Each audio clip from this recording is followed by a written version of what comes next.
Good afternoon. We're back here in Austin, Texas on the final evening of this 2026 UIL State Championships. Tonight we're going to finish up with the 1A and 6A divisions here on the University of Texas campus. My name is Scott Hippensteel, and I'm here joined by Andrew Blanks. He's a 53-year veteran of Houston Westbury, and he's a sprint and hurdles guru.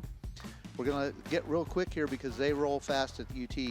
We're going to talk, I'm going to go through the lineup super fast. This is the girls 1A, 4x100. They're in lane 1, we have Verabest, lane 2, May, lane 3, La Mesa, lane 4, St. Joe, lane 5, Nazareth, lane 6, Gordon, lane 7, Rock Springs, lane 8, Garden City, and lane 9, Moulton. They're running at a record set in 2016 of 49.97 set by Burton. And Coach, what thoughts do you have as you look at those times? Well, we got times coming in where we could go under 50 today because we had one team already running at 50.9. So we're looking at that, and then we have several more 50.41. Then we got a 50.85. So there's a possibility of at least seeing a 49 or 48 today. Well, if we do that, we'll be at new Class 1A conference record. So they're off. This is our first leg here of the girls 4x100 in 1A, and we've successfully passed the baton to the second leg of all the teams here. And so it looks like about out in lane 6, it looks like Gordon may be running well. It looks like Garden City and Rock Springs may be running well. We'll see on the inside what we've got. I believe that's Gordon here still looking strong, and Rock Springs looking strong as we come to our last handoff. So here we go. It's lane 6. That would be Gordon in the lead. And on the outside, that would be Garden City. So Gordon, it looks like Gordon's going to run through and take the championship, if I've got it correct. I see a 49.63, and that would be a new conference record if that stands up and everything's good. Always got to check the field to make sure there was nobody, and it looks like it is. Nobody ran out of his zone. Nothing like those types of things happened. Gordon, it looks like, has established a new conference record, 49.61, and Coach, you were exactly right.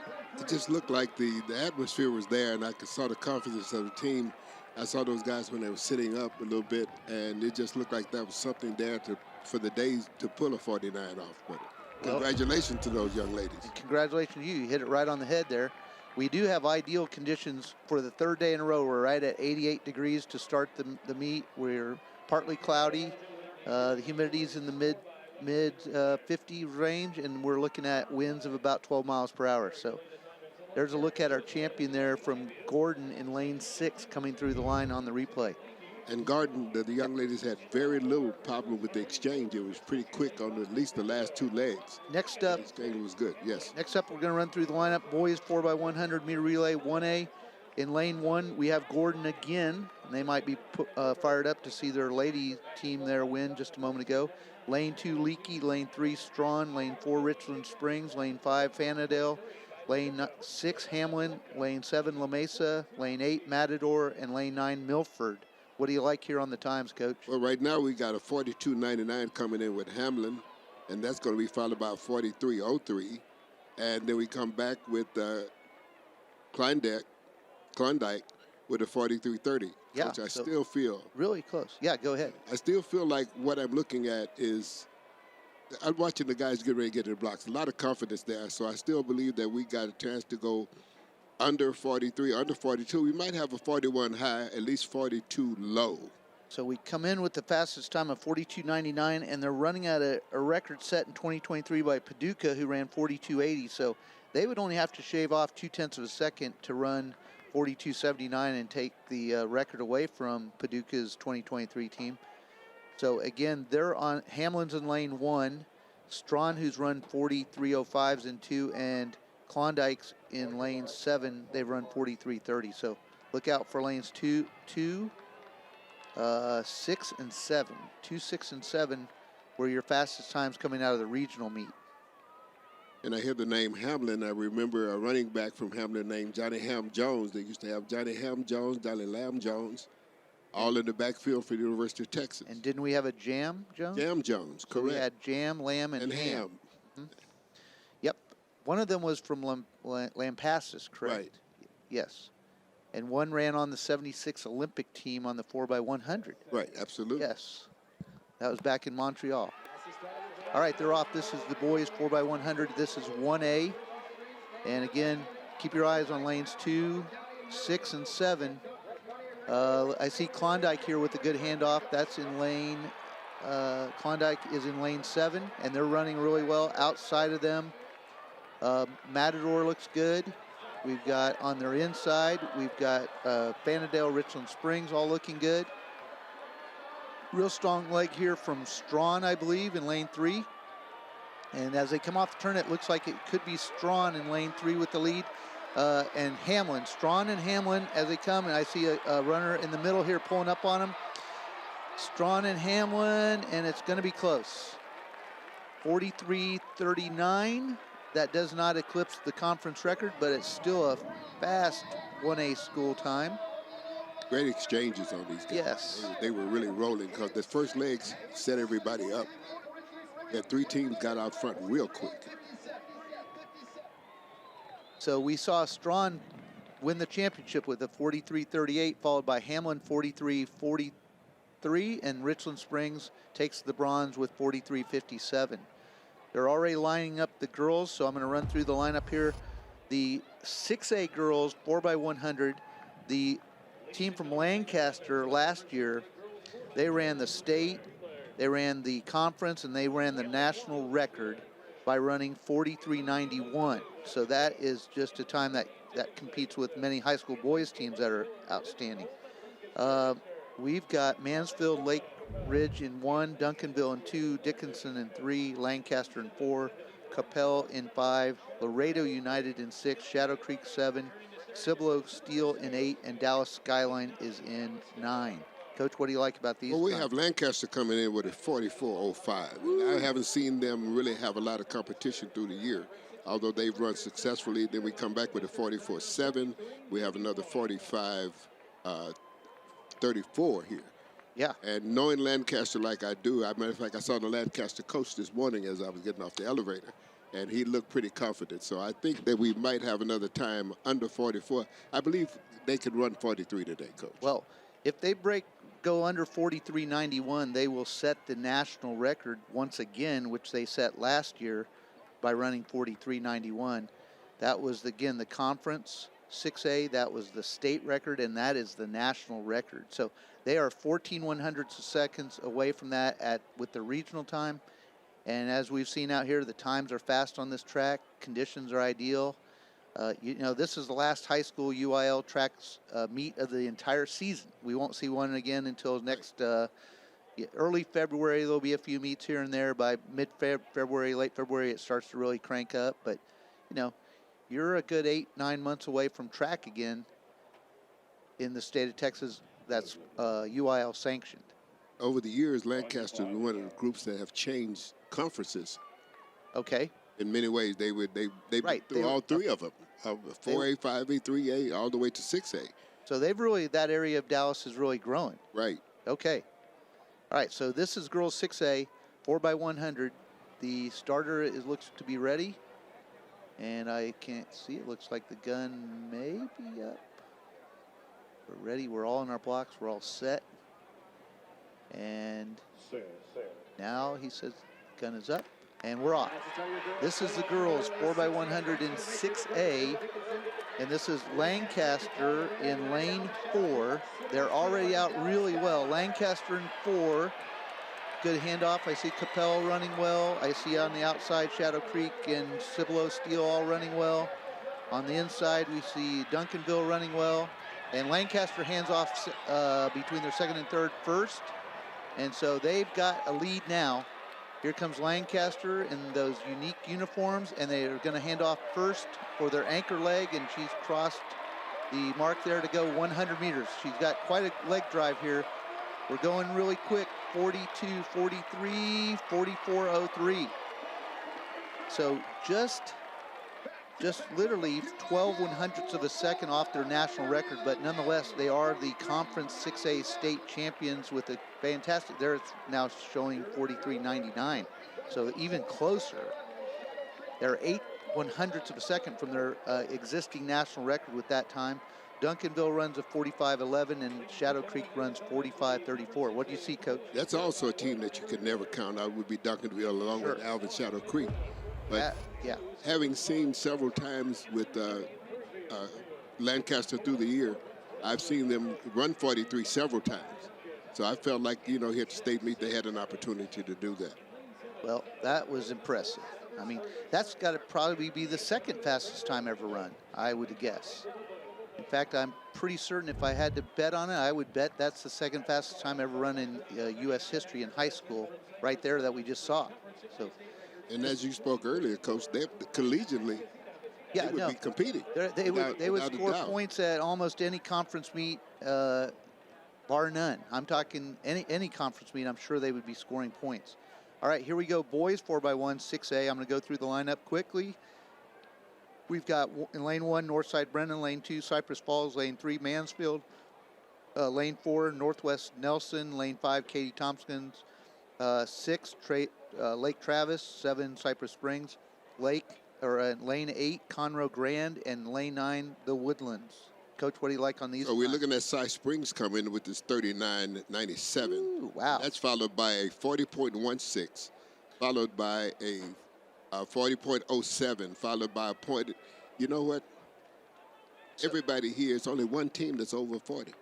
Just one. One team is running 41. Everybody else comes in at 40 and under. Under 40, and one is under 40. Everybody else is under 41. You're correct. 8 out of the 9 teams are under 41, and one team is actually under 40. Again, Cypress Springs has run a 39.97. They're in lane 7. Look on their outside, Conroe Grand in lane 8 has run 40.07, and on their inside, lane 5, Katy Tompkins has run 40.08. So lanes 5, lane 7, lane 8, you've got some real heat. And I mean, these other people are not far off. You got a 40.16 by the Woodlands, a 40.30 by Nelson, a 40.20 by Cypress Falls. There are 6 teams here that are all within definite striking distance of being on the podium for sure. And everybody else is just rock solid. So once again, Coach, I believe we're looking at least a 39 low. Okay. Possibly a 38 high. The conference record was exchange set by Humboldt Tascasita in 2024, 39.14. So I can't see it, but I assume the gun is up.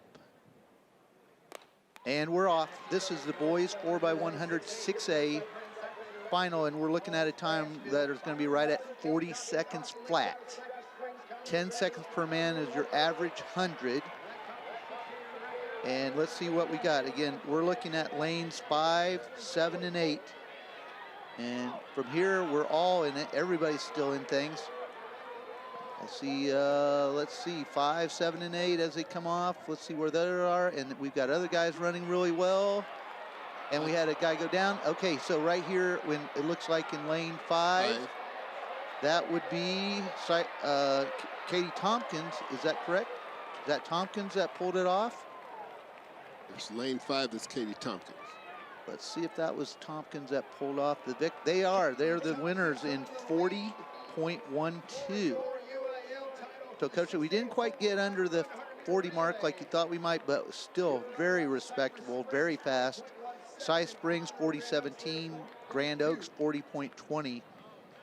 A little bit of distance between 3 and 4, but not much. 40.45 for Nelson. Lake Travis, 40.74. Mansfield, 40.91 for 6th. Those are, and then we said the top 6 are just phenomenal. It's in there. You got teams running 40.1, 2 of them. And then we'll come back with a 40.2 in the 3rd place. That is absolutely wonderful here. Absolutely. So re-looking here, we're looking at the race again. There was a young man that went down. That looks like in lane 2. Yes. That was Cy Falls that had a guy go down. So I don't think Cy Falls even ended up finishing the race. All right, next up is our girls 1A 800. Danny Ruiz in 2024 ran 2:12.4, which is phenomenally fast for a 1A school. Remember, a 1A school, there are about 216 of them in Texas. they all have less than 105 students each. Your 6A schools have over 2,300 students each, and there's over 250 of those. You did the math, basically your 4 biggest or 5 biggest 6A schools are the equivalent enrollment of all your schools that are in 1A combined. All 200 of them combined would be your 4 biggest schools in 6A. So it's amazing how big some of the big schools are, and yet how many schools exist in Texas that have less than 100 students.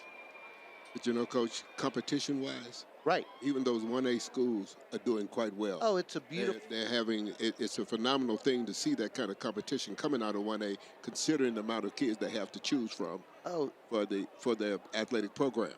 You're absolutely right. It's a beautiful thing because you want parity. You want people to have an equal chance, and so again, 6A are schools there are 247 of them that have 2,275 or more students. But again, those top 10 are almost all now above 5,000 enrollment per school, with an average of the top 10 probably in the 6,500 range, or just 10 of them. And earlier we were talking about the 6A girls in that 4x1. Realized that Lancaster earlier this year, the girls ran a 43.71. Wow. Incredible. Well, we've been blessed. There's rain coming. If you've looked at the long-range forecast, quite a bit of rain here through this part of Texas. I've seen predictions anywhere from 3 to 6, 7 inches, depending on the model they show.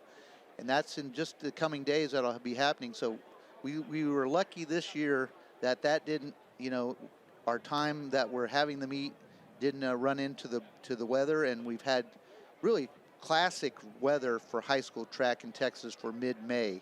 Again, we're a little later this year than we've been. We've been about a week earlier. Absolutely. And then they added a week in between, I guess it was area and regional this year, right? I hadn't seen that much time between those meets before. No, and so that also is going to happen this fall in cross country, where we're going to add cross country. Actually, last year ended, I believe, the last day in October. I believe it was October 31st, if my memory serves me right.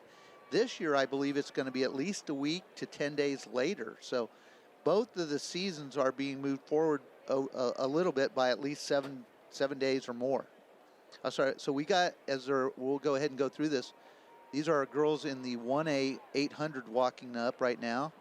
And there's 9 of these ladies representing 216 different schools. And let's go through the lineup. We've got, and then Coach, you're going to help me on times. You got it. Yes, sir. In lane 1, we've got Shaylee Brannon of Claude. She's coming in at 226.51. Okay, we've got Maddie Broussard, but I don't know. She's from Bellevue, a different high school, so I don't know that no, I'm sorry, my fault. Let me start over. Shaylee Brannon of Claude in 1. Let me just go through the list, and then you give us times. We've got Maddie Broussard from Bellevue in 2. Lainey Algood of Rising Star in 3. Kaylin Woodley of Sydney in 4. Nayli Flores of San Isidro in lane 5. Danny Ruiz in Menard. Grace Henderson from McLean. Harper McDowell from Mertzen. And London Yantley of Tilden McMullen. And I think we saw her this morning in the 3200. All right, so what do you see on the time? So the young lady from St. Isidore is coming in with a qualifying time of 2:19.78. Okay. And then we have a 2:22.48 from the young lady from Menard. Yes. And then we have a 2:23.86 from the lady from McLean. Then followed by Sydney, lady Woodley from Sydney. She's coming in at 2:24. All right. So the weather still looks good. I see a little breeze out there, but I still think we're going to continue to see drops in time today, Coach. Okay. Yes, let's see if maybe more than, again, pretty much the field is right there bunched in the low 220s, 222, 23, 24. Let's see if a couple of those girls can't get closer to 220 today. And, again, on paper, Nayeli Flores of San Isidro, she's run 2:19.87. So we'll see what she does here on the first lap. I'm going to break the stopwatch out for the first time this afternoon. And let's just try to get the 400-meter split. In lane 6 from Menard, a 2-time defending gold medalist and state record holder, Danny Ruiz. But you know, all the young ladies look like they're just cut out for today. You know what I was watching? We talked earlier. I was just watching. There's some beautiful shoes these kids have on. Yes, And they they're quite expensive. Most of these spikes they're wearing right now are about $180 a pair, so they're quite expensive running spikes that they're wearing.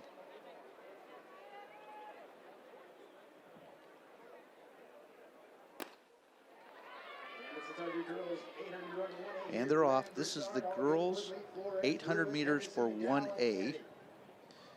And they're running at a conference record in 1A of 2:12.44.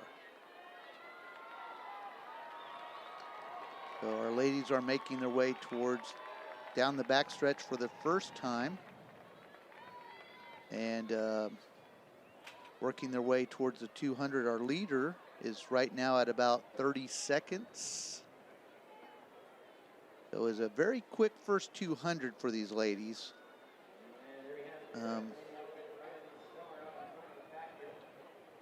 And we have the two leaders right now, but the Correct. pack is, you got four following them. They look like they're trying to close in just to keep this thing as even as possible. I think our leaders, after going out quite hard there, have backed off the pace, and that's why we're starting to bunch up, and you see some jostling, and now we got almost 4 people across.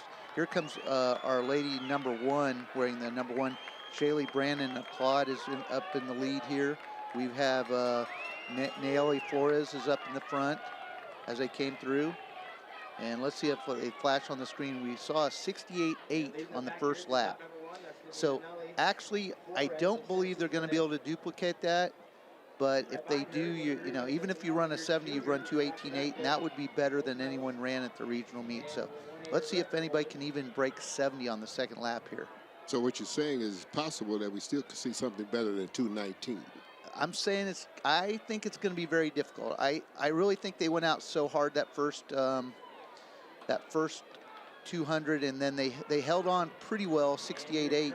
But if you double that, you're roughly at 2:17 something. So I don't think that we're going to see anything that fast. I think the second lap we'll be lucky to see a 70 out here, but maybe, who knows. In lane, this is our leader. This is Danny Ruiz of Menard leading, and she came in with the regional time of 2:22.48, but she is running much better. She's running really well, and she's defying most of what I just said. Yeah, 2:19.15. She ran fantastic last lap. She was able to split just about a 69 on the last lap, and I didn't personally think anybody probably could break 70, but she did it. 2:19.60, or yeah, 2:19. Yeah, so there's seconds under. Actually, the top time coming in. Yeah, under that time. Actually, she ran just over 70 seconds. So what we thought earlier actually did happen. So Maddie Broussard of Bellevue ran 2:21.51, and Naomi Flores was our third finisher. But I think, again, here, we were really a little bit aggressive the first 100 and 200, and I think that took a lot of steam out of people. You see there our winner wearing the number 6, Danny Ruiz of Menard. Yes. She was very comfortable. She was the most comfortable early on, and she finished the best. All right, let's talk about the boys 1A here, and they're on the track.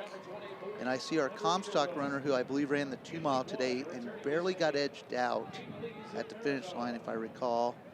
Here we go. Caden Lees of Marathons in 1. Julian Perez of Comstocks in 2. Jacob Juarez of Ira is in 3. Mason Fenhouse of Fayetteville is in 4. Alex Valdez of Blanket is in 5. Sean Stanaland of Jayton is 6. Caden Minar of White Deer is in 7. Ty Stipe of Borden County is in 8, and Leo Valdez is in 9. What do you see on the time? Coach, we have 2 guys coming in. We have 2 guys coming in under 2 minutes. We have a 1:53 by the young man from Jayton. We have a 1:58 from the young man from Marathon. And then we have another from Ira. We have Jacob Juarez, and he's running 1:58. So the times here, we have some 2 flats 81, 2:02.44, 2:05, and 2:01. So the times are set it where we saw the girls improve. Yep. And I really believe that somewhere in this group, looking at these guys before they go, somebody's going to go, Coach. Well, I think we might have a 157 today. Well, Stanland ran, Stanland has run 153.56, so he's really 5 seconds faster than the next two fastest runners. So I think everybody but the lead guy those next two guys or three that want to compete for second and third really have to be careful and not chase him too hard and then fall back later, because he is literally run 5 seconds faster than anybody else in this race. So if you chase him too hard, then you may give up your shot for second and third. And those guys are Caden Lees of Marathon in lane 1, who is wearing number 1, and that's Jacob Juarez of IRA in wearing number 2. So I think it's their best bet to let him go, and then they fight it out, everybody else here, for the second and third. He's going to come through in super fast time here, about 56 high, 57 low. I can't see it. 55.5. Really fast. Oh, she's pushing the pace. Yes. Well, and again, he's run 153.5, so he's capable of that. He has to run about a 62 here to run. I'm sorry. He has to run 58 to go 153. So he looks like he's, here we go, we're to 600 at 127. He looked like he took a little bit of a time out there on the back stretch, and now he's went back to work here. And he's pushing for home. The real battle's back here in second and third. It's hard to see the hip numbers, Coach, if you can see any of those numbers. I'm really going to get a good look here. What numbers do we have? Most of them have come off, and we can't see the ones. So this is Sean Stanland of Jayton is going to be your champion in a 157.6. And second, third, and fourth of Trost. And those guys ran, Caden Menard has run 201.34. He's from White Deer, and Ty Stipe of Borden County ran 201.68. Caden Lee's a Marathon, ran 202.15. So fantastic job by all those guys. Tough when you have one guy that's that much faster, that really can pull people. You know, he pulls people on the one hand, but he can also destroy them on the other hand. But let's say, for instance, you think he could have gone faster if he'd had someone pushing him a little bit? Possibly, or possibly we're going to see him later tonight in the mile, so we don't know yet. Or maybe he runs on their mile relay or something. Well, the good thing is he was running to win. Yeah. Which is the most important thing that happened.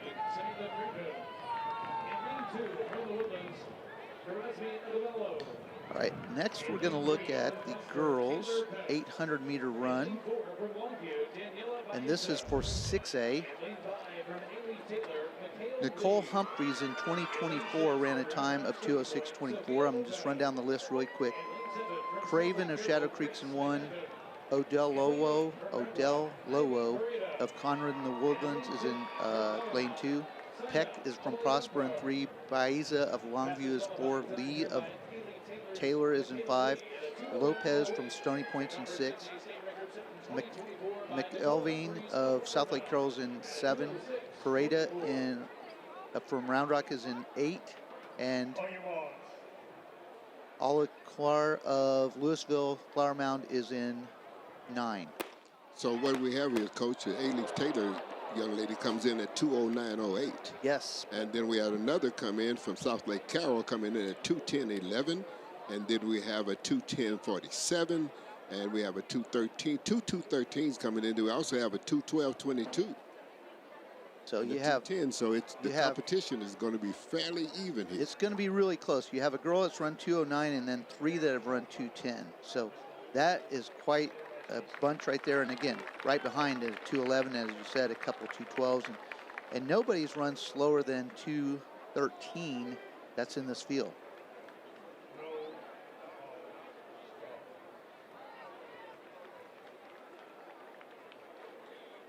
This is the girls' 800.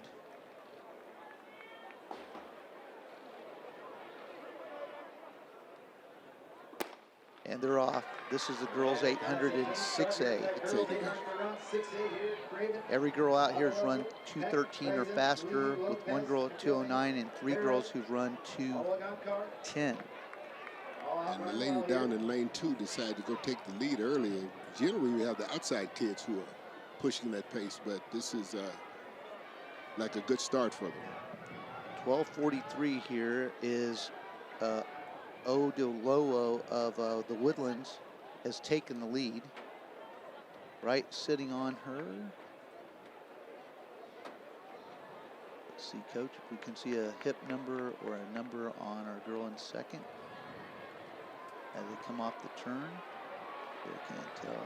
Now the numbers weren't on too well. Right. A lot of these numbers fall off on the hips, and it's hard to read the number on the chest.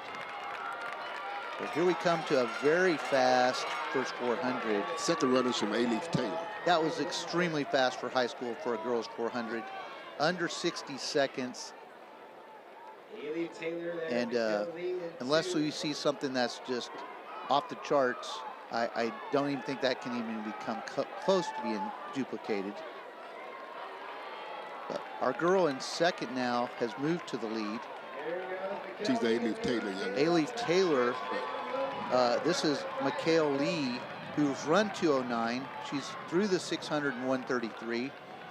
And she has a real shot here to break 2:10. If she doesn't tie up, she's got a real shot. And these two girls have really run away from the field because they really ran a time that I don't think most of these girls have ever seen for the first lap. That was just super fast. So our girl from A-Leaf Taylor here, McHale Lee, has got it in the bag unless we just tie up completely here the last 20 or 30 meters. She's going to come through in 2:07, 2:08, just phenomenally fast.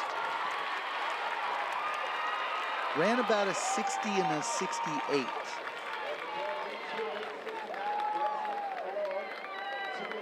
So the Woodlands take second with 2:11, and then Samantha Craven of Shadow Creek comes in with 2:13. Coach, what I think happened there was that first lap took so much out of so many of them that only a couple of them really had the ability to hang on. But again, you were talking about earlier in several other competitions how the kids were preparing, how many meets they ran at that pace earlier in the year, Yep. and how they were able to come through. I just really doubt any of them had seen a 59 or a 60 first 400 this season. And so I think most of these other girls had run 2:10s and 2:11s. When they were pushed that hard the first lap, that really totally destroyed them for the second lap. It made it very difficult for them to run. And as I called it, when you run a 60, I knew that we're not going to duplicate that unless we're going to run two flats. So they ran 60, 68 to win. Some of these other girls ran, low 60s and then probably in the mid 70s. All right, we're on the track is now the 6A boys. It was Cooper Lechtenhouse last year that set the state record of 147.04. In lane 1 is Davis from Katy, lane 2, Draper from Keller, lane 3, Daniel from Magnolia, lane 4, Acevedo from Klein Oak, lane 5 is Wright from Mansfield Legacy, lane 6 is Ferguson from Heights, lane 7, Ackerman of Reagan, lane 8, Aunts of South Lake Carroll, and lane 9, Unknown from Austin. These are the guys. And Coach, what you have here is the young man from Heights is out of our district, and that was good to see that. He comes in at 150.79. And then we have a young man out of Legacy coming in at 151.14. We have another coming in at 152.90. We have a 151.99, and we have another 152.43. Yeah, I mean, it's really, really fast when there's the slowest time coming out of regionals was 153. So this is a loaded field. This is the boys 800 6A. Again, a loaded field here. You've got 9 quality 800-meter runners running here in the 6A race. I don't think these guys are out as hot. relatively speaking.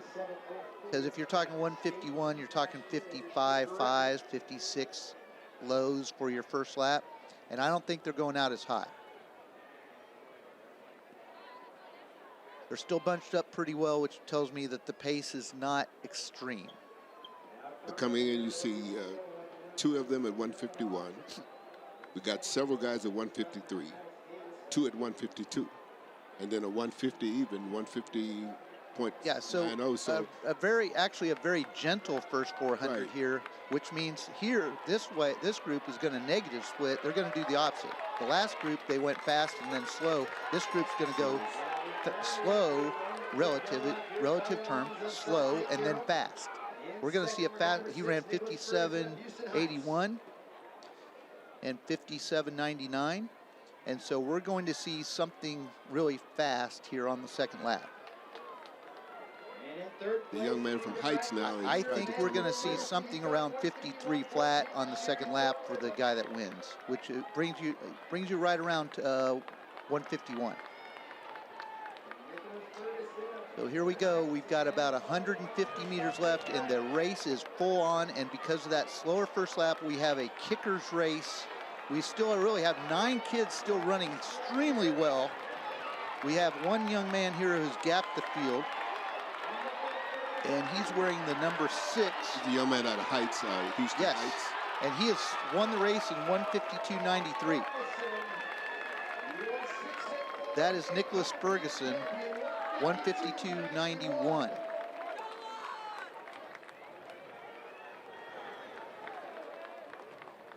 Lincoln Wright of Mansfield Legacy, 153.61.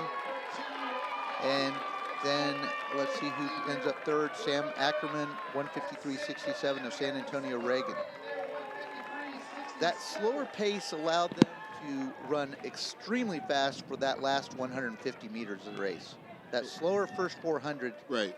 So these guys ran relatively slow and then relatively fast, where the girls ran relatively fast and then relatively slow. Those decisions that are made at that point, it's kind of... You never know. You never know. Again, one kid in the race, it's like they can light the match, and that takes everybody out. Like if one kid in this last 800 for the boys had decided to take it out fast, most of these guys have no other choice than to follow that. But when nobody took it out faster than about 58, 57.5, then basically everybody could sit back there and wait. And that's why we see this bunch here with, as we kick it in, when we come around, there's still a bunch of runners bunched up with literally just, 80 meters to go. We still had a pack of runners. That's the first time we've kind of seen that along the way. That tight of a pack toward the end of the race, yes. Everybody decided I will take my chances at the end and try to outkick everybody else. $5,000 to Pleasant Hills Children's Home. All right, so we're through the first 2 events. We're through the 4x1s and we're through the 800. We're going to get the hurdles on the track, and we'll be back here to Austin in just 1 minute.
Welcome back to Austin, Texas here on a Saturday evening. No better place in the world to watch track and field tonight than right here at the UIL State Championships, and I am blessed to be alongside Andrew Blanks. He is a guru of hurdling. He'll teach you more in 5 minutes about hurdling than you can learn in 20 years from someone else. This is where he's going to shine. We're going to turn this over to him. The girls 100-meter hurdles in 1A. I'm going to read the names, and then we're going to talk about times. In lane 1, we've got Roland from Nazareth. Lane 2, we've got Brooks from Miami. Lane 3, Hager from Bellevue. Lane 4, Francis from Silverton. Lane 5, Kirkpatrick from Gordon. Lane 6, Mallory from Newcastle. Lane 7, Wright from Goodrich. Lane 8, Silva from Aspermont. And Collins of Wells in 9. Coach, what do you like? Well, I'm really looking at the young lady from Silverton. She came in with a 1485. Then we have a 1606 from the young lady from Garden. And we have another 1637 and a 1639, which is going to be pretty tight. I was watching them warm up, Coach, and going over the hurdles, and I see the young lady from Silverton as a real quick trail leg. So I'm thinking that she might jump out on them, and that still might be our winner, even with the fastest time that she came in. That is Maddie Francis in lane 4. She's run 1485. The gun is up, and we're off. This is the girls' 100-meter hurdles 1A. What are you looking at, Coach? I figured she came out quick. Watch her trail leg as it comes over the hurdle. It's down 1, 2, 3, down 1, 2, 3, and you see her now sprint for the finish line. And that was Maddie Francis of Silverton. She'd run 1485, and she bettered her regional time by 0.3 of a second. She runs 1455, and that is a new conference record. It was set last year by Maddie Francis. She broke her own record of 1479, and Maddie, I'm looking here, she is a senior, so her last time to run the 100-meter hurdles was her defense of her last year's championship, and she defended it well. I was watching the warm-up as they went over the first hurdle because they generally allow the girls to go over at least a hurdle once they get them set. And I was watching how she went over. Some of the other girls I saw, they were coming up, and instead of just running like Maddie was running, they were tipping up to the hurdle just to make sure they got over it. And that's what I saw, what I thought was going to be the difference in the time. Well, you were spot on that. Let me introduce our 6A girls for the 100 meters hurdles. Lane 1 from Manor is Aldridge. Lane 2 from Keller Timber Creek, I believe, is Hooks. Lane 3 from Cyfair is Marigny. Lane 4 Laredo Alexander Garcia. From Plano is Olszewski in lane 5. Shadow Creek's McClellan is in 6. Tomball's Booker is in 7. Plano East Tran is in 8, and Lancaster's Lewis is in 9. Coach, what do you see here? What I like here is we got 4 girls under 14 flat. Wow. We got girls coming in with a time of 1603 from 1360 from Tomball. Yep. We have another 1388 from the young lady from Alexandria. Yep. We got a 1391 from the young lady from Plano. Correct. So, and then a 1388. So it's sitting here with 1394s, 136, 138, 139, and then several 14-0s and several 14-1s. Yes. This is going to be a tight finish. So is Booker from Tomball, a senior in lane 7, has run the 1360. She's in lane 7. In lane 4, Garcia from Alexander's run 1388. And in lane 5, Morgan, and that's hard to say that last name, Olszewski of Plano has run 1391. So look for lanes 4, 5, and 7. And they walked them up there, and now that we backed off. Why did that happen, Coach? Well, either something with the hurdles may not have been set right, or they saw something happen. So something. Okay, there's what it might have been. Something of the track, and the numbers are blowing off, and that because if you hit those numbers, it could be real slick, especially at this thing. Yeah, the numbers are difficult. I even see from here a couple girls are wearing a number, and one is flapping around already, almost to fall off. And well, that's the sweat and the wetness that's on the shorts. Sure. But Coach, what I was watching, this race is going to be about execution. Okay. It's going to be about running and execution because the speed level is already there, so they all have to execute well, get through that quick, and run quick between the hurdles.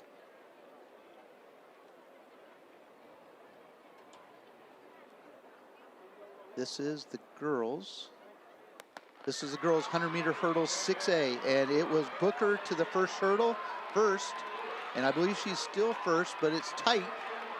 And it's Booker, and then on the middle of the track from Plano. Lane 7. Yeah. So it went Booker, and then the lady from Plano, Morgan Olszewski, probably for second. So I believe Booker wins. And she runs 13:36, which is very close to the conference record set by Alexis Duncan set in 2016. She ran 13:22, so 13:32 officially has been put up here now. So she executed well. She got out and ran, and when she cleared the hurdle, she was running quite fast between. And honestly, she didn't tie up because she did get pressed by Morgan Olszewski from Plano, who really came on and ran the last part of the race really strong. See, one thing about the hurdles, you have to focus on your lane, because if you, even your peripheral vision, you have to try to kill that, because if you don't focus on what you're doing and you're paying attention to anyone You're done. next to you, you're done. So that eliminates me from running the hurdles in the future. Okay, well, that's good to know why now maybe I know why they didn't ever put me in the hurdles. Here we go. This is the boys 100-meter hurdles lineup. This will be 1A. And Coach, tell everybody what we have to do here to get ready for the 110 hurdles. And so 110-meter hurdles. Yeah. It's 30. If you look at it like a football field, sure. It's 30 yards between the hurdles. And they've gone up to 36. They've gone up to 39 inches, which is going to be a big difference. And that's the inseam of some basketball players. Sure. And then you got a bigger start from the first. You got 15 meters from the start. So, and you still have a short 10-meter sprint at the end of the hurdle. Yes. And again, go over that. In between hurdles is how many meters? In between hurdles I'm going to go to yards. So it's like 30 yards between 10 meters in between. 10 meters, which, right. Okay. 10 meters would be just closer to 10 yards. 10 yards, so that's 30 feet, so you got 30? Yeah, about 10 meters, right. 10 meters, or about, roughly 11 yards, I guess that is, something like that. Okay, so here we go. Let's look at the lineup here for 1A. In lane 1 from St. Joe is Gaston, and lane 2 from Gordon is Crow, lane 3 from Booker is Felix, and lane 4 from Cross Plains is Reed, lane 5 from Groom is Babcock, lane 6 from Gordon is Reed, lane 7 from Leakey is Hammonds, lane 8 from Hamlin is Ryan, and lane 9 from Fayetteville is Jerica. And let's look at the times, Coach. What do you got there? You got Garden coming in at 14:32. You have both kids from Garden are coming in and low. They're coming in at 14:32. The other man coming in at 14:84, followed by the young man from Hamlin with 15:22. And then we have a 15:48 from Groom. And then we have a 15:70 from the young man from Booker. Okay, so 2 Gordon runners, teammates, are both seniors. They're in lanes 2 and 6. So, that is such a benefit, isn't it, right, to have a teammate? Because you got somebody to practice with every day that's going to push you. So if we push each other, and then it also depends on the workout that the coach gives for certain things. A lot of people will just do drills to do drills. In the hurdles, you do drills to help what you need. Okay. Not all the time. All the drills are not necessary all the time. Do the drills that's going to help those individuals get through those races efficiently and effectively. So there's various drills that you would implement. I have seen over the years so many new inventions they come up with to do hurdle drills that it would make you think that you're at a carnival. Because there's so many different ways they're doing it. But if you don't benefit you can do drills, but if you're not benefiting the athlete to be efficient and effective and to run fast between, remember what we said now. Running is primary. Hurdling is secondary. Okay. Because if you can't outrun them, you're not going to beat them to the hurdles. Yeah. Nor are you going to beat them in between. Mm-hmm. So getting out of the blocks and getting to the first hurdle fast, you got seven, getting between them as fast, right, is really the number one thing. Hurdling is number 2. Generally, let's watch and see who gets to the hurdle first and how quick he gets over. And do people alternate legs when they do the high hurdles? Yeah, sometimes they do. Generally, it's not an efficient way to do it. Okay. But there are kids who can. Okay. So we're looking at lanes 2 and 6, the Gordon teammates. have the fastest times, and we're off. So you're looking down in lane 2 and lane. And those are the two Gordon runners. Right. The two Gordon runners are pulling away, and we have Jacob Reed of Gordon is going to be your winner, and his teammate Caden Crow, also a senior of Gordon, is going to finish second. Let's see who finishes third. It was there were several in competition for third there.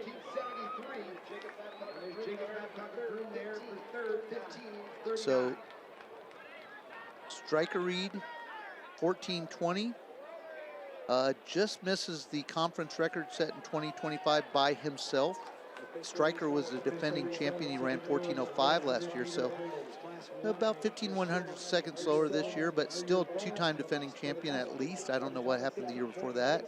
Caden Crow, his teammate. This must be awesome for those guys. They went 1-2, and then Jacob Babcock, 15:39, narrowly beating out Colin Ryan of Hamlin. So the groom runner beats the Hamlin runner by 4/100ths of a second. Rylan Reed, 15:66 across plains, and sixth place Felix Au of Booker, 15:69. Let's talk for a second. This is going to be crazy here. We're looking at the boys 110-meter hurdles 6A.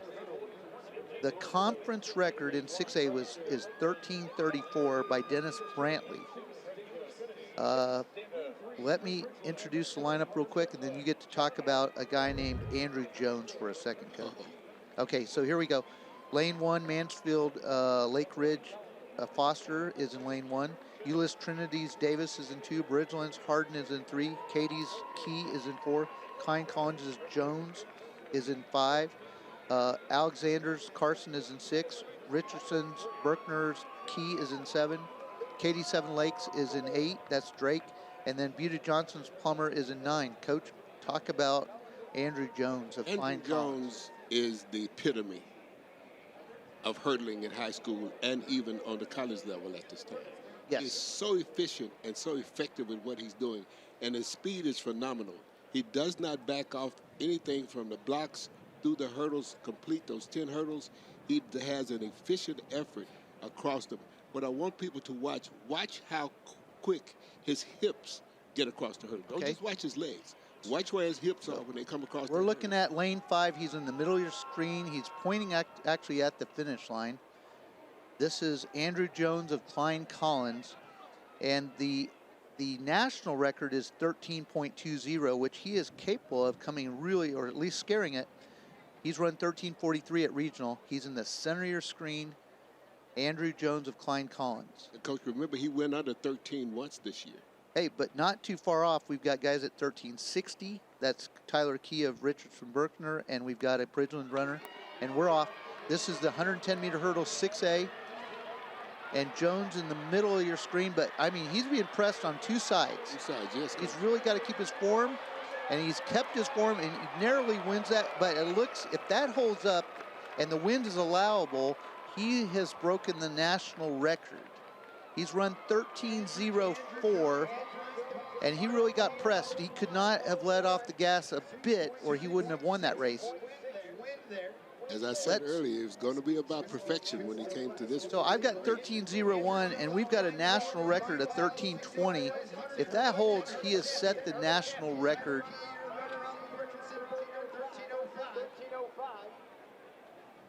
And he's broken the state record, and he's shattered the conference record. The conference record was 13:34. The state record was 13:20, and the national record was 13:20. These other gentlemen really ran well. Tyler Key, 13:05. He also actually breaks the national record. Caden Key of Katy, he runs 13, I believe it said 25, and he was really close to the national. We almost had 3 guys break the national record. 2 did. If you notice, Andrew pushed through. You never saw him look to the side. He was straight ahead because he had that guy riding his heels. I don't understand the sport to the depth that you do, but I do know this. He had no room for error here, or he would not have won. And credit to the runners who were second and third, because they really pushed him. Yes. That was tremendous. The 13:05, you can see they're hugging it out over there. That's Tyler Key of Richardson Berkner. At regional, he ran 13:64. Today, Coach, he ran 13:05. Coach, being effective and efficient, you cannot let up. This has to be a race where your thought pattern has to be totally. In other words, when I go over this first hurdle, I got to be looking at the second one. When I go over the second, I got to be looking at the third. You can't pay attention to that. Well, they showed it up on the screen. They showed him. Sure did. They showed him with the winning time. No, he has to win. He won. Because the second runner is at his hip. Yeah, he clearly wins. Andrew Jones wins. He's 13:01. The other guy's 13:05.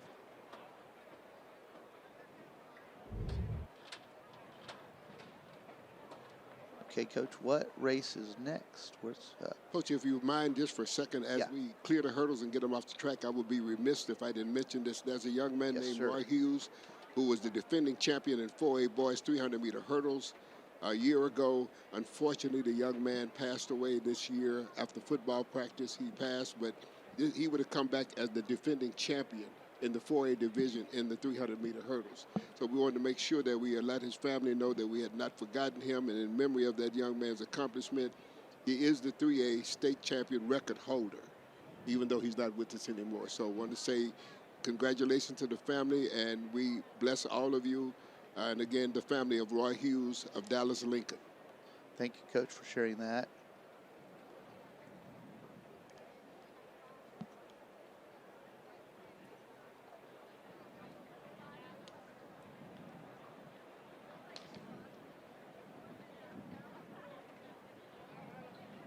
So let's talk now about we're next up would be, Coach, help me here. We got the 100-meter dash coming up, Coach. It's going to be 1A girls 100. Okay, there we go. And we got the 1A girls coming up. So event 109 is the girls 100-meter dash in 1A. This will start in about 4 minutes at 6:05. And I'll go through the lineup, and you can talk about times here. Sure. So our conference 1A record is 12:24, set by Anna Hudson in 2022.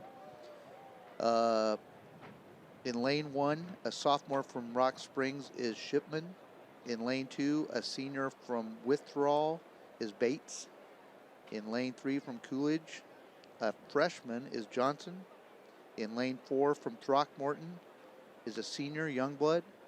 In lane 5 from Loop, a senior, Dyke. In lane 6, Barabest, junior, is Becker. In lane 7 from Brunei, a sophomore, Williams. In lane 8 from Garden City, a sophomore, Cronover. And in lane 9 from Wheeler Kelton, junior, McManus. What do you see, Coach? Coach, this is going to be another special race. If you look at the charts, every girl here is running 12. Yes. So it's hundreds of a second between all the rest of them. So we got a 12:31. Yeah. We got a 12:37. We got a 12:62. We got a 12:69. We got a 12:37. We got a 12:77. A 12:60. 12:81. It's all about effectiveness here. Right.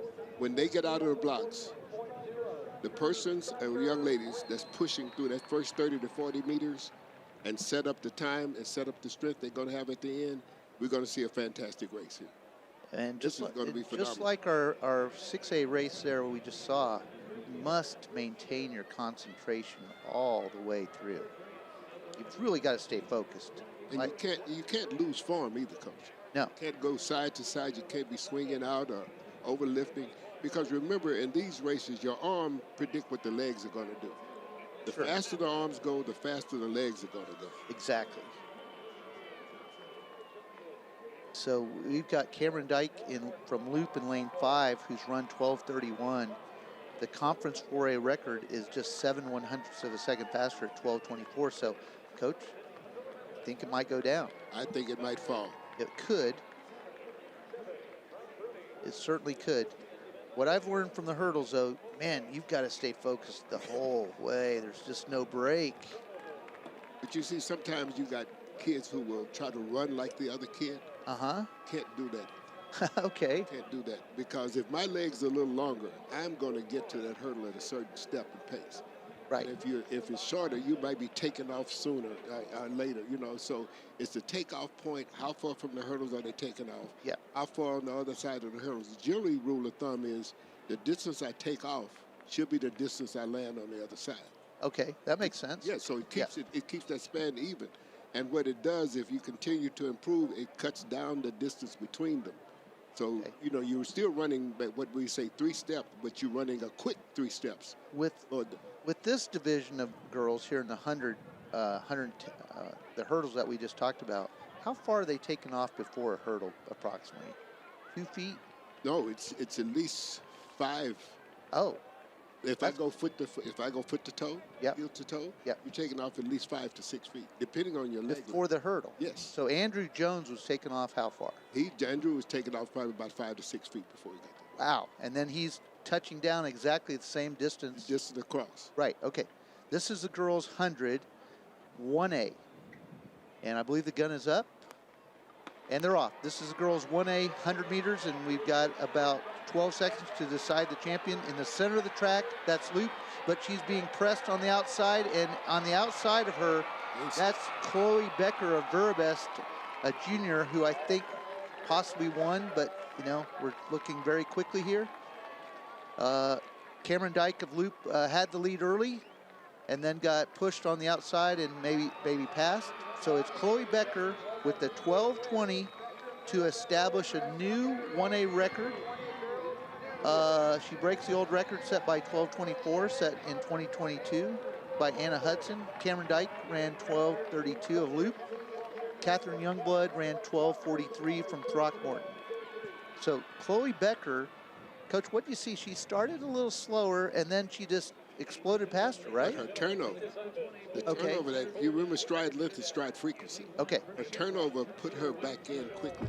And as she got stronger, remember now watch, she's going to get stronger as she comes down. Yeah. Everybody else is just running even. Look. So is she just quicker with the stride or what's No, it's what happened. Everybody else got to their top speed early. Oh, okay. She got to hers just a little later. Okay. So she was able to hold, because once you get to top speed, then you got to hold it. So it took her a little longer to get top speed. But she got there quickly. Once she gets there, she's rolling. But if you notice something, Coach, there was barely any leaning with those girls.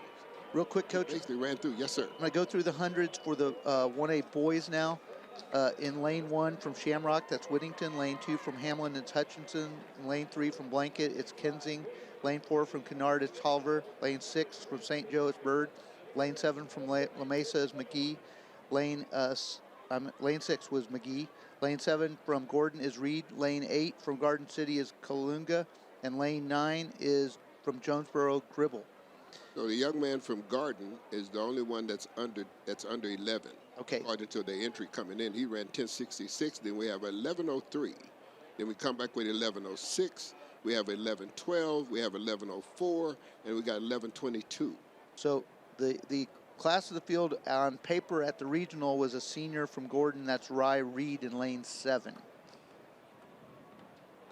So this will be another tight finish. And this, you know, at the state meet, you don't know. Especially for second and third. Yes, the adrenaline starts to flow. This could be really tight for second and third. Pretty good, Coach. It's going to be tight. So our fast times came from lanes 3, lanes 5, and lanes 7. 3, 5, and 7. Gun is up. And they're off. This is boys 100, 3A. Lanes 3, 5, and 7 are out fast. But the middle of the track is that's lane 3. Lane 3. That's Kanan Kinsing of Blanket. He's a senior, and he posted 11.00. So fantastic for him. And as we said, it was going to be close, and man, it was. 1096, 1099, 1102. You had 6/100ths of seconds separate your top 3. Miles Kalunga of Garden City was second, 1099. Devontae Tolliver of Kennard was third in 1102. So 6/100ths of a second, Coach. And that can be a big difference. what I'm not seeing is where Rye Reed shows up or what happened there, because he had the fastest time coming in lane 7. Okay, I'm not sure. Let's see on the replay here. Okay, he hurt himself. He came up limping right away. He's okay. Something's wrong. I think it looks like he's hurt his calf or something. So that's heartbreaking, and I know he's heartbroken. Because Rye Reed came in with the fast time. To his credit, that guy hobbled his way to cross the line. So Rye is a senior from Gordon, and I know that's heartbreaking for him. But yes, and he never allowed himself, Coach, to quit. And that's the one thing, you finish what you start. Yeah.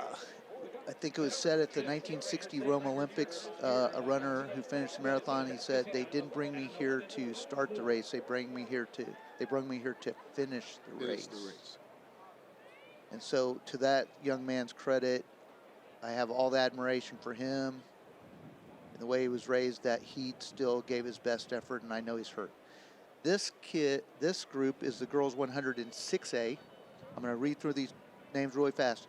In lane 1 from Copples, Williams. Lane 2, the Woodlands, Simmons. Lane 3, Northside, Brandeis, Ponds. Lane 4, Shadow Creek is Roberson. Lane 5 from Cibolo, Steele is Dobbins. Lane 6 from Lancaster is Perot. Lane 7 from Arlington, Martin Cabot. Lane 8 from Humboldt, Tascasita, Ganaway, and from Duncanville in lane 9, Keaton. What do you got, Coach? Coach, we got a 11:40 as a top time coming in, with 11:41 following that. And right behind that, we got 11:43, and then another 11:54, 58. So this is going to be another tight race. Again, I still believe that's going to depend on how these young ladies get out, who reached top speed, and who gets top speed the latest. As far as if they're staying in the race, I mean, we might see a blanket line. This is razor close. The first 3 girls come in with times of separated by 3/100ths of a second. The top 3, they go from 11:40 to 11:41, 11:43. So those are lanes 2, 6, and 9. This is the girls 106A, and they're off. And this is lane 6. This is Lily Perot of Lancaster. She's got a slight lead. It's really close, but Lily's going to hang on, it looks like, to win. She runs 11:19, Lily Perot of Lancaster. If I can't remember, I think Lily ran either the second or third leg on that 4x1 race. Yes. So she's not had too much time to recover, correct? But that warmed her up for it. Oh, it warmed her up. Okay. See, a lot of times that helps a bit, because now she's got the turnover that she needed. Yes. And that I can't say some of the other ones didn't do the same thing, though. But so here, Sonia Keaton of Duncanville finished second, 11:20. Mackenzie Roberson, 11:31 from Malvern Shadow Creek. Really close back to third. From third to fourth, you only have 4/100ths of a second separating third and fourth there. Caitlin Cabot in fourth. But congratulations to Lily Perot. She's your champion. She comes out here in lane 6. And she drifted a little bit, Coach, in the lane there, I saw. well, that's not as bad as if you were running the other races. Okay. If you run the hurdles and drift, Yeah, you might run into one. Right. So, but this was good for her. She did okay. Let me run down this start list, because these guys here at Texas, they run this thing like a machine. Lane 1 for the boys 100 meters 6A. Lane 1 from Buda Johnson, just down the road, about 15 miles south of here. From Buda Johnson, senior Tim Mata. In lane 2, a sophomore from Louisville, that's Irwin. In lane 3 from the Woodlands, junior Tansky. In lane 3 from Cypress Creek, Owachika. He's a sophomore. From Cy Springs. From Los Frenzos, junior Torres. In lane 6, Sheldon King of Mitchell. In lane 7, Nelson's Hill. In lane 8, Humble's Tubbs, he's a senior. And from Mansfield, Oliami of Mansfield. Coach, you got Dylan Mitchell coming in from Sheldon King. Now, that young man is a sophomore, and he has been under 10 this year. He is got to be one of 10. He's an awesome young man, and we coming in with you have a 10:24, you got a 10:30, you got 10:50, you got 10:43. This race is going to be another barn burner. Other than Tate Taylor, is he the only other guy in American history to have broken 10? Because we had a 10:02 yesterday. Right. So we've got a guy here, Dylan Mitchell of Sheldon King, a sophomore. He's in lane 6. And He's being pressed here. by lane It's 4. close. He's going to still pull it off. Lane 6. Dylan Mitchell, Sheldon King, a 10. Oh, my gosh. 9.99, Coach. We've seen a 9.99. And any other time we'd be saying, wow, that's the national or state record. But last year, Tate Taylor ran 9.92. No, now they've shown it as a 9.92. I don't know about the allowable wind here, because that 4.0, is that allowable? Will that? I think it is 2.0, so I'm not sure. I'm not sure that's going to, but nonetheless, regardless, 9.92 by Dylan Mitchell, Sheldon King, Charvis Tubbs 10.03. I couldn't believe my eyes. These guys were just flying. Our Cypress Springs runner ran 10.12. Only 3 100ths a second separated Cypress Springs from the Woodlands at 10.15. You look, you got to go 10.28 to get 7th at the Texas 6A State Championship. If you run a 10.3 and you're nowhere close to the podium. Wow.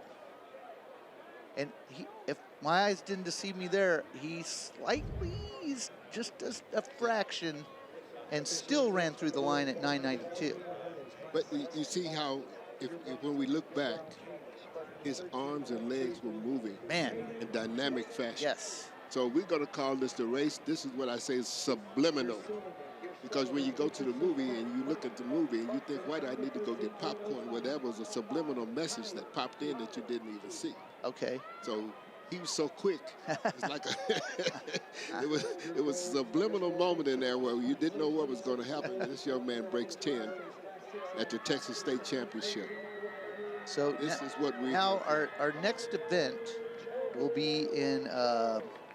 It says 6:15 on the scoreboard over there. We'll be at 6:40, if I'm right here. Right, Is that yeah, correct? 4x2 relays, yes. So we're going to take quite a little break here. All right, so ladies and gentlemen, you're seeing some fantastic, incredible. There's not enough words to describe what we're watching. That it's just a fantastic group of athletes we're seeing here in Austin, Texas tonight. We're going to take it to break, and then when we come back, we're going to run the girls 1A 4x200. I'll be back with you soon.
Hey guys, you're looking at beautiful downtown Austin. That's looking straight up Congress Avenue at the Capitol.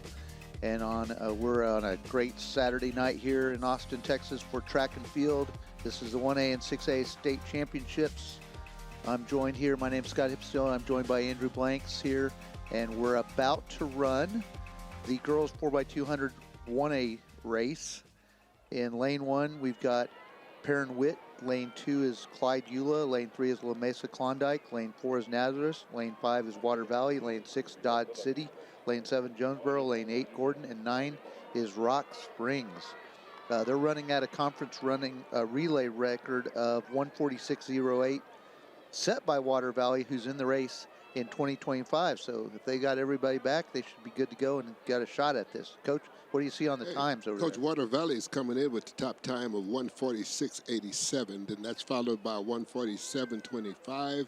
That's followed by a 1:49 flat. Then we have a 1:49.20. So this is going to be a fairly close race here. Yes. And they're off and running, Coach. Yes, we're off. This is the girls 4x200 1A state championship here. And this is the second half of the program. We go the 4x200, then the 400, then the 300 hurdles, the 200 meters, then the 1600, and then the what I call the mile relay, but the 4x400 run. So we only have a few events left. We're halfway through this evening's program. And this is the girls 4x2, and we're to the second leg. Coach, I want to remind the fans, remember these are double staggers on the 4x2 relay. The baton exchange is the same, it's just a little slower than it is in the 4x1. Yep. But that's a double long stagger, so don't think that the kids are not going to get there to their next runner. So I do see Water Valley here in lane 5 in the center of the track has really run well. They've got they're in the lead as far as I can tell. Water Valley lane 5, and now they've made up completely the staggers on all the girls on the outside of them. Lane 6, 7, and 8, and 9.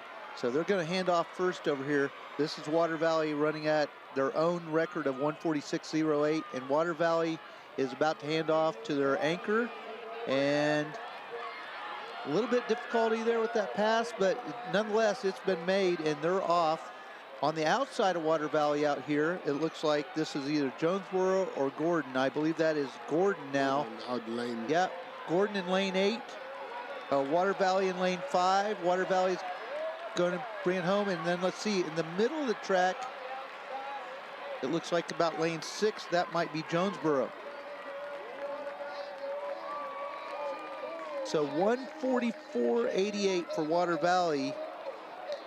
If that holds, that destroys the conference record they set last year of 1:46.08. So they really, and I'm sure that would establish a new school record for them, and they just had a meet. Coach, I watched something I hadn't seen in a long time. The way they handed the baton off. Yes. It was very different because I've seen it. I saw France win the 4x1 with a I remember that, down yes. exchange, but this time they had to hug the hip exchange. So the hand was right here by the side, and they just laid it in. And you'll get a chance to see that on the replay. Okay. Let's see if we can see one of those handoffs by Water Valley. I don't. Well, here we go. We got a shot right here in the middle of the track. Watch Water it, watch Valley. it. Oh, so you're saying she? Watch it. Look right there. See where her hand is? Yeah. Okay. And this is their anchor leg, bringing it home, and they set a new record in the Conference 1A. Just literally obliterated the old record of 1:46.08. They ran 1:44. I'm going to talk about the boys teams really quickly. In lane 1, this is the boys 4x2 100 or 4x200 meter relay for 1A. Lane 1 will be Leakey, lane 2 Hamlin, lane 3 Fannadale, lane 4 St. Joe, lane 5 White Deer, lane 6 Gordon, lane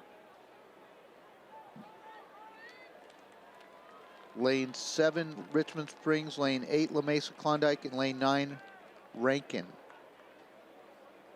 Oh, cool. So, Coach, we're going to look at this handoff and tell us again what we're looking at here. Instead of her hand going back, it goes to the hip, so she definitely can lay the baton right in without making any mistakes. So that's I would call that a no failure handoff. They want to be sure that they get it without reaching out, which is what we call a speed exchange. Okay. But this is a safe exchange. In other words, I want to be sure I got it. I know I got it, so I don't have to reach back and grab it, because a lot of kids will feel for it but not get it there. Okay. Coach. Here we go. Well, Gordon's coming in with a 129.31. We have White. It's St. Joe coming in with 130.8. 0.8. And then we got a 130.81. And we come back with a 131.23 for the top four. So, again, we got another tight race coming here. Razor.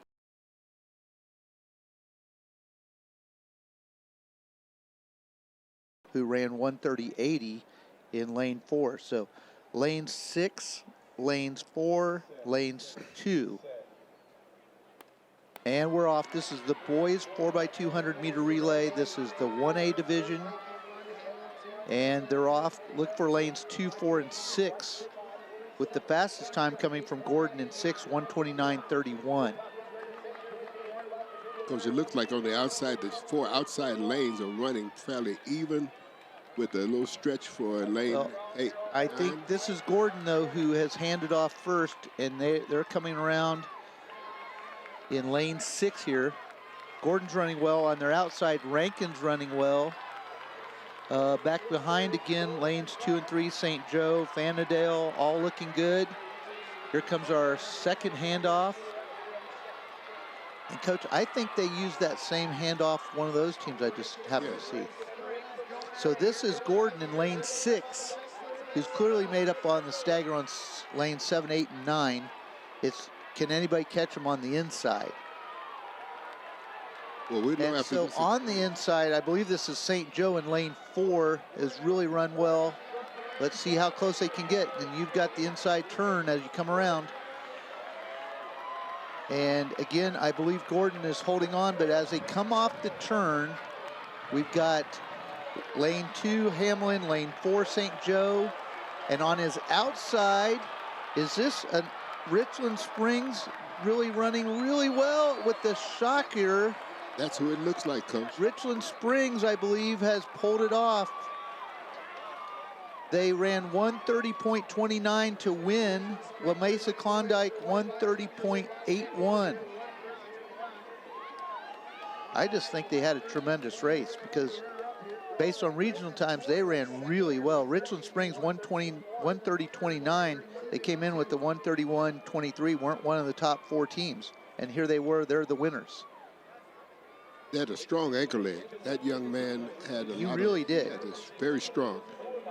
Gordon, Gordon tied, but when you go to the thousandths of a second, evidently they end up in 3rd.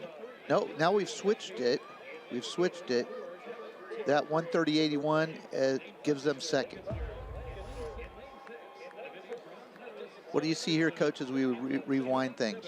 Well, as we go down, you're going to see the strength of that second leg coming in, making everything really work for them. Because the guy on the outside gave him something to look at and push and pull for. See, he made everybody work a little bit harder. Watch the exchange. Watch how quick it is.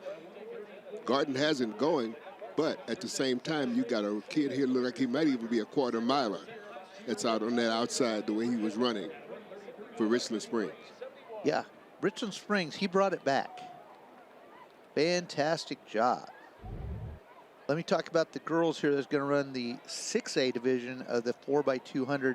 They're running at a conference record of 133.71. Alvin Shadow Creek set that in 2025, just last year. And I don't think Shadow Creek's in the race, but in lane 1 will be Duncanville, lane 2, Skyline, lane 3, Mansfield, lane 4, Timber Creek, lane 5, Lancaster, lane 6, Dickinson, lane 7, Cibolo Creek, or Cibolo Steel, my fault, near San Antonio. 8, San Antonio Reagan, and 9, Humble Summer Creek. What do you see, Coach, over there? You got some fine times here again. Yep. You got a 136.19. You got a 134.95. You got a 135.59, a 136.61, and 136.04. So this, again, is going to be a very tight race. Coach, let me understand if I believe so. It's not an even draw. Sometimes when they pick the lanes, it's a random draw. Coach, I don't know the process that they use for the Yes. state meet. I'm not aware of that process Right. for the relays. I was curious about that. I was wondering. Yeah, because we're not just giving them based on times, are we? And we're setting like every time the fastest times in lane 6. Or I don't know, but I don't think so.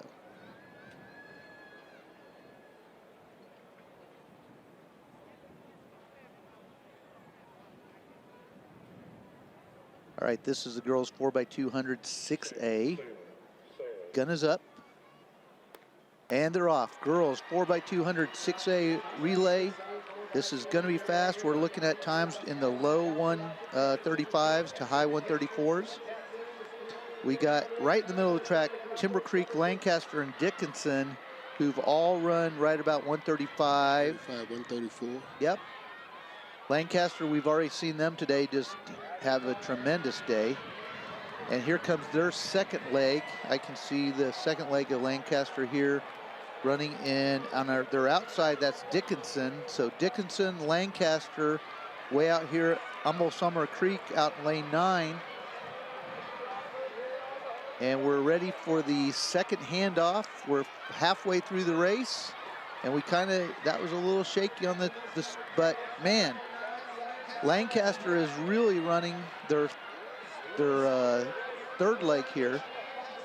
Once again, they're in lane 5 and they've made up the entire staggers on 6, 7, 8, and 9.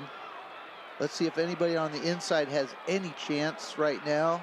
I don't think so. I think Lancaster is going to take this unless on the outside, the girl here from Dickinson can run her down. So you've got Lancaster in 5, Dickinson on their outside as they come off the turn in 6. But I don't think she's going to be able to catch her. Lancaster bringing it home first, Dickinson second, I believe. And she runs 1:33.98, just off of their own, the Alvin Shadow record of 1:31.70 or 33.71. So. And it looked like Summer Creek pulled off the third spot, Coach, way out in lane 9. Yeah, they were running good right from the get-go. Their first 2 legs were tremendous. They came around in about second or third right away. Right. And then Summer Creek finishes third with 1:37.40. But like you said, Dickinson 135, Lancaster 1:33.95, Skyline 1:37.66, Duncanville 1:38.04. A lot of excitement there. This was another one of those fantastic races that we got a chance to see young ladies pull off some tremendous times and do some great running. And the effort and the efficacy was there. As you look at the restart, Coach, okay, you can see down on the outside at back, Summer Creek has a big lead for a while. Then the rest of it starts to close down on them. Yeah, here's where you see you're spot on right there. And if I'm not mistaken, that second leg for Lancaster is the young lady that won the 100. She sure ran like she can win the 100.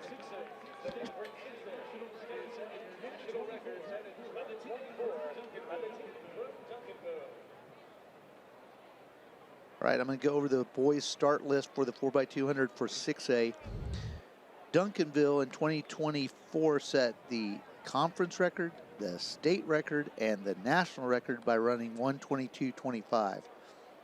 They are not in today's race, but here's our lineup. In 1, the Woodlands, lane 2, Shadow Creek, lane 3, Waxahachie, lane 4, Shoemaker, lane 5, Tompkins, lane 6, Midland Legacy, lane 7, Round Rock, Stony Point, lane 8, Mansfield, Lake Ridge, and 9, Northside, Brennan.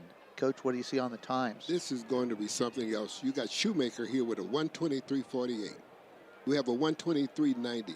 We got a 1:23.99. We got a 1:23.90. We have a 1:24. So, as only 2 teams, well, actually 2 teams out here that's running higher than the 1:24s. Amazing. That is going to be something to see. Again, it's about execution. Remember that double stagger makes a big difference because how strong the guy comes in off that 200. And if he don't get left by the outgoing runner and it's a smooth exchange, the opportunity to win will be there. But this is going to be something to see.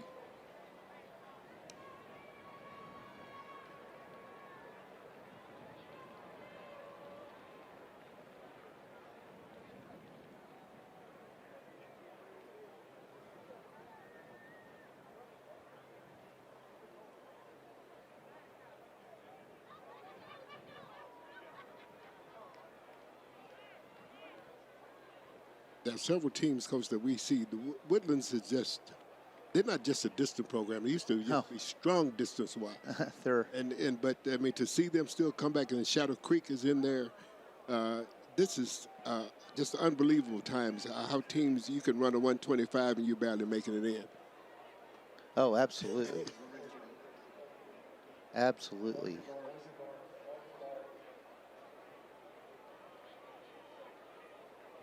There you see the Woodlands in lane 1. They've run 1:23.99. So they can see everybody that's in front of them. On the other side of the coin, if you're out there in lane 9, Northside Brennan, everybody starts behind you and you don't know where anybody's at. You're running scared. Yeah. And sometimes that's a good thing. Yes. But if you'd pick a lane here, you'd pick lane 6. I would still go 6 or 7. Okay. And they're off, and we Uh-oh. let these guys decide all this and sort things out, because we can't tell from where we're at anything that's happened. So this is boys 6A 4x200, and we'll just see what the officials tell us. This is the wait and see part. Yep, we're looking at the runner here of Shadow Creek. He's in lane 2.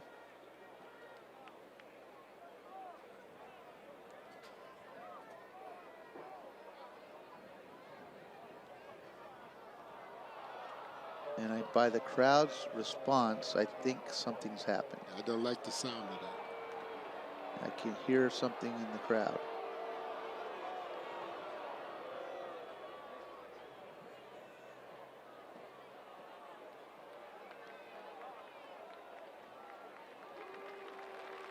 What a great teammate. I know he's heartbroken. But, Coach, it appears Shadow Creek may have false started. All right, so here we go.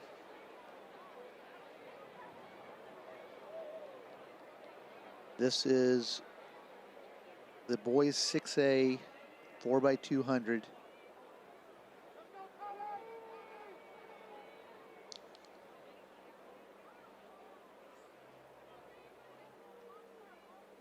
And the gun is up again.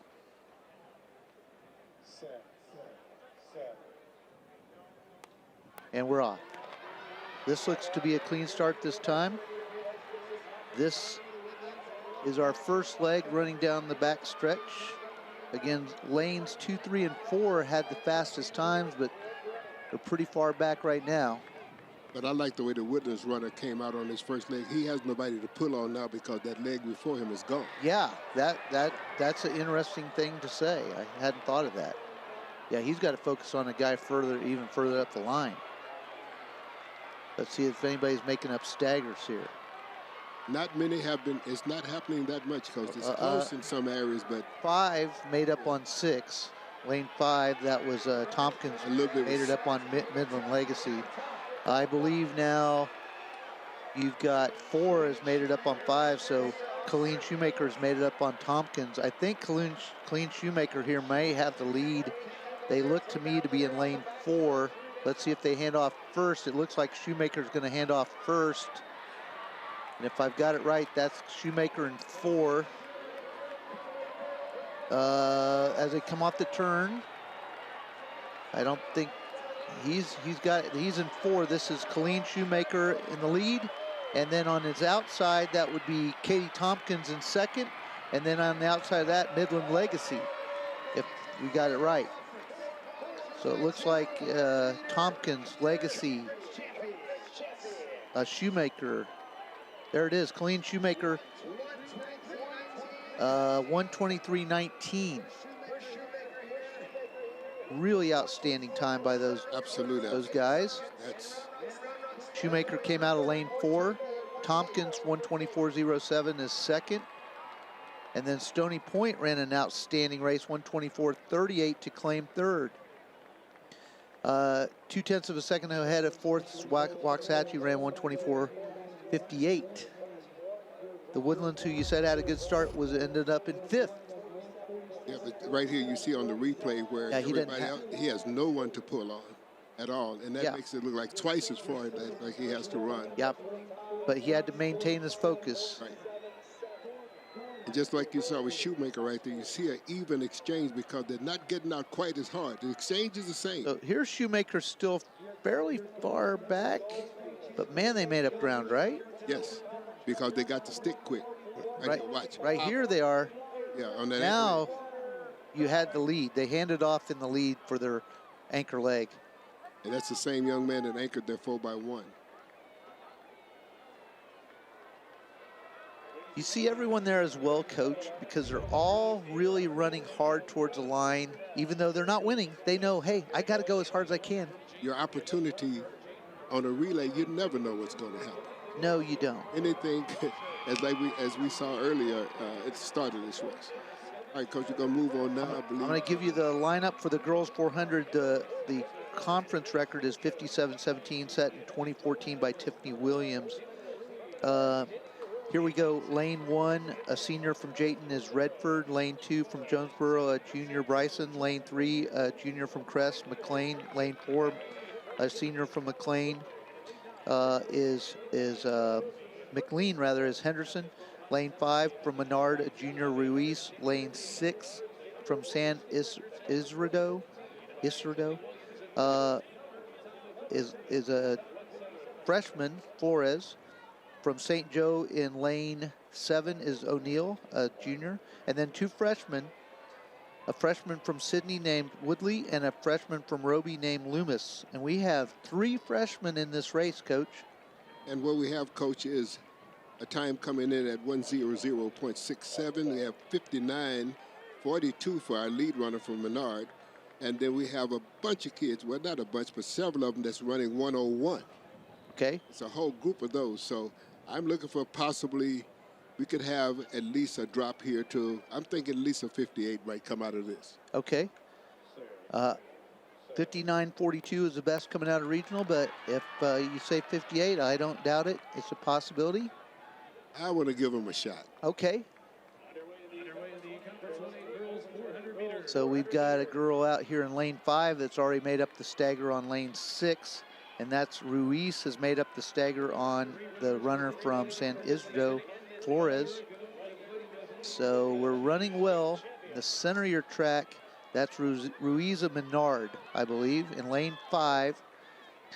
Danny Ruiz of Menard, a junior, I believe, has the lead right now.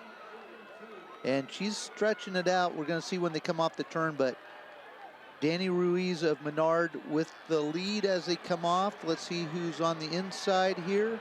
To her inside in lane 1 was Redford, and in lane 3 was McLean. Out here on lane 7 is Jordan O'Neill coming on. 58-53 by our champion here, and that is Danny Ruiz of Menard. Congratulations to her. And she betters her regional time by over right at a second, actually 95 100ths. Jordan O'Neill of St. Joe's second, a minute 50.58. Hope McLean of Crest, a minute by .61. And very close between third and fourth, just 9 100ths of a second between the runner from Crest and the runner from McLean for the third and fourth places. So our winner here, Danny Ruiz, let's see, she gets out really well. There she's at the 200-meter mark, and she looks very smooth. Yes. She actually looks extremely smooth. She's And not... when she hit that last 100, she also had a little punch. Her arms are very calm. She ran outstanding. She's your champion. Now we're going to run the boys 100 for 1A. The conference record was set in 2021 by Christian Rattler. He ran 48.99. I'm going to go through the lineup, Coach, and then you're going to talk about there's some really fast guys in here. In fact, the record's likely to get broken tonight. Lane 1 from Medina is Caden Head. He's a junior. Lane 2 from Jayton is Staniland. He's a senior. Lane 3 from Matador is Johannes. He's a senior. From Turkey Valley is Farrell in lane 4. From Huckabee in lane 5 is Needham. In lane 6 from Strawn is Nunez. In lane 7 from Leakey is Hooten. In lane 8 from St. Joe is Johnson, and in lane 9 from Bronte is Williams. Coach, talk about the speed that's here. Coach, this is, for 1A school, this is magnificent. A young man from Strong comes in with a 46.85. Right. Along with that, we have 50.75, 50.86. We got a 50.24, another 50.27, and a 50.83. And Coach, right up there in lane 2, we have 47. Sean Stanland, who's run 47.46. So lanes 2 and lane 6. I think the record of 48.99 is going to absolutely be broken here. It was set in 2021, and I think Casa Nunez is going to go after it. He's a senior from Strawn. He's in lane 6. Look for lane 2 as well. Lane 6 and lane 2. That gives the young man from from Strong, from Jayden, a chance to. Our lane 6 runner here, Cason Nunez, has already made up 1 stagger, 2 staggers on the outside. He's about to make up his 3rd. On the inside of him, running really well still is I believe that's Micah Farrell from Turkey Valley. And also Sean Stanland of Jayton here is running really, really well in lane 2. So we've still got a little battle here as they come off the turn. We've got Nunez of Strawn in lane 6. He's probably going to end up winning this thing, and he's going to break the record of he runs 48.11 to break the record. It was Stanland in lane 2 that finished 2nd. And let's see who is 3rd. So the record was 48.99, and we see a 48.04 posted here by Nunez. 2nd was Stanland, who ran 48.29. And Needham of Huckabee ran 50.23. So it looks like Nunez is really, really overwhelmed by what just took place. He's very proud of it, I'm sure. And he did a fine job. It's a big stage to be on when you've come from. Absolutely. I wish we could go out and look at some of the places these guys ran track meets during the regular season, and they ran in very, very different locations than this one. Your gold medalists and state champions of the girls 4x200 meter relay. Outstanding the way he ran that race. He got out front, held it. He did, and he did get challenged here by the inside by Stanaland. Yeah, but the 2 guys who ran under 50 showed that that's why they ran under 50. They challenged each other pretty well. Lane 1 from Humboldt, Talon Charles. In lane 2 from Duncanville, Reagan Evans. In lane 3 from Jersey Village, Kerry Cresser. In lane 4 from Converse Judson, Genesis Cordero.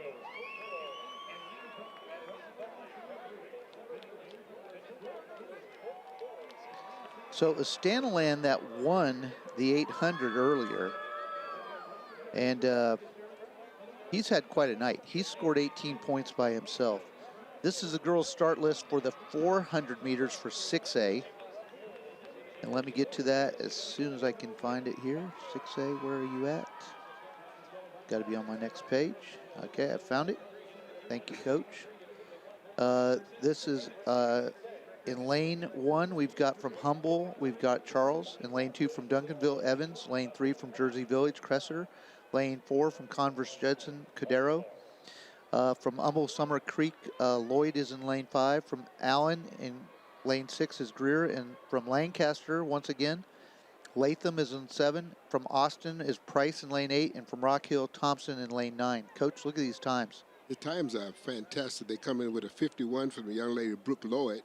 And I want to give you a little background on her. Her mother and father both were outstanding runners at Texas Southern University. Wow. So she comes in and she's under coach, got to say Shelton Irving. I have to give him credit as one of my guys. So we're off. This is the girls' 6A 400 meters. And in the center of your track, lane 5, and she's already out well. Right. This is Brooke Lloyd of Humble Summer Creek, and she has made up the staggers on lanes 5, 6, 7, 8, 9. And now is there anybody to her inside that can outrun her? But looking like she is going to have a fantastic race here. She's being chased on the outside still. So this is Brooke Lloyd of Humble Summer Creek in lane 5, and as she comes off the turn, she is your leader. Over here, Lancaster, oh, she's fallen down. Oh, that's so heartbreaking. We still got to finish this race. We've got Lancaster, and we've got on the inside, it looks like Jersey Village. This is going to be extremely close. And Coach, I did not see what happened back there. I didn't either. Other than figure she might have tripped. Or caught a spike. We might have caught her spike somehow. I'm not sure what happened. Carrie Cresser is your champion. She ran 52.85 from Jersey Village. Mylan Lanthan of Lancaster. She ran 52.97. And then in third, 53.03 was Reagan Evans of Duncanville. And again, we had a bit of a huge misfortune. A young lady went down very hard who had the lead with about 90 meters to go, Coach. And she had run a 51 early in right to even to get there. So I didn't see what happened, and we're just going to hope that she's okay. For all the joy and excitement and so forth, there's the other side of the coin where we've seen the disqualification, a girl fall down. That's the hard part of track. What's the old saying? Anything that can and will happen. Well, yeah, and you know, I think you and I have been around track for a combined 93 years. This is my 40th year and you're 53rd. So in 93 years of track combined, we've seen a lot of the heartache too. Everything from drop batons in a race to leaving a baton at the starting line. Or Coach, I've had guys leave their uniform at home. Okay, so I don't know what that's about. I don't know how we got to the meet without our uniform, but that has actually happened. Definitely I've seen kids leave their spikes and their shoes. Countless runners, as you've seen, leave their equipment at the meet and then want me to figure out how to get their equipment later. You've had endless stories like that. Right, Coach. Are we getting ready now, Coach, for the 6A boys? That is correct. This is the boys 6A 600 or boys 6A 400 meter dash, and you're going to go over the times as soon as I get this lineup out. In lane 1 from Cibolo Steel, we've got James. He's a senior. In lane 2 from Conroe Grand, we've got Witcher. He's a senior. In lane 3 from Shadow Creek, we've got Walker, a senior. In lane 4 from Royce City, we have Evans, a sophomore. In lane 5 from El Paso Franklin, we have a junior, Kotri. In lane 6 from Lake Travis, we have Reagan. He's a senior. In lane 7 from Pearland, we have Shelton, a senior. In lane 8, we have from Waco Midway,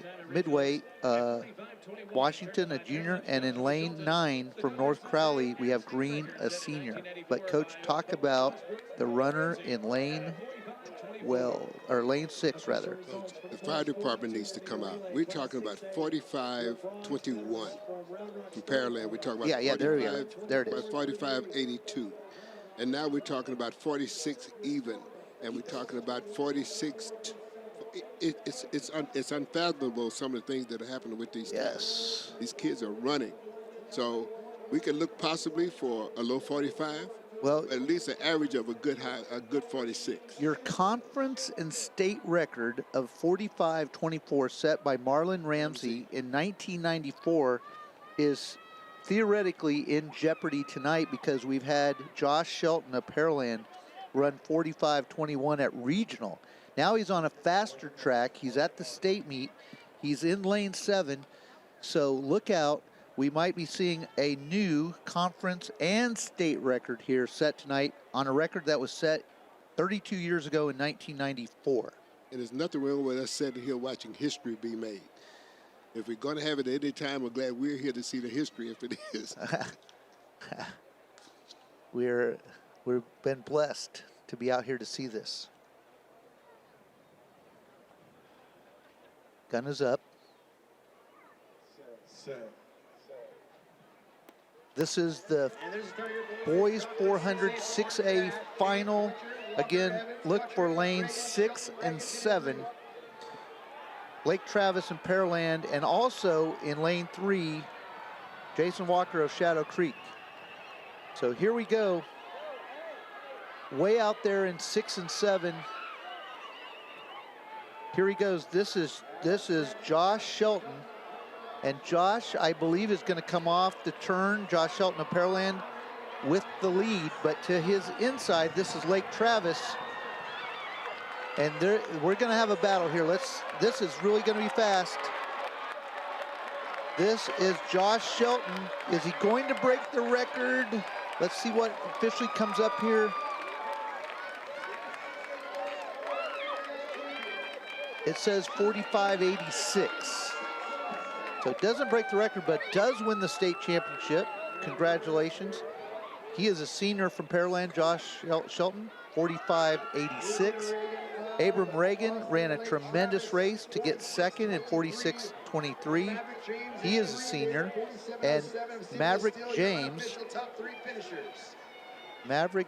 came out of lane 1 to finish third in 47.07. Congratulations to him. So 3 seniors swept the top 3 spots. My word for this one is sensational. That's what it's been today. And he has made it, still running 45. It's a great time. It's a great time for track and field in Texas. It's amazing. Coach, we have seen some of the best talent in the country over these 3 days. I can't argue with that. It doesn't back off. It's outstanding. And your current Conference 6A boys team leaders, Katie Tompkins with 37 points. This is Josh Shelton of Pearland and Abram Reagan of Lake Travis. They come off to go 1-2. And we are having a whale of a night here watching track and field in Austin, Texas. We're going to go to a break, and when we come back, we're going to run the 300 hurdles, then the 200, then the 1600, then the mile relay. So we've got 4 events left when we return to Austin, Texas for the state championship. Wow.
And we're back. This is we're on FloTrack, and this is where again, we have more games, more schools, more college sports, and you can catch every match, every rivalry, and every championship moment on Flow College. So this is up on your screen there. You see the Flow College sports, and again, there's so much besides track that is offered here, as far as all these different things that are offered here with Flow Sports and again on Flow College. So don't forget about that, because that's really some awesome stuff.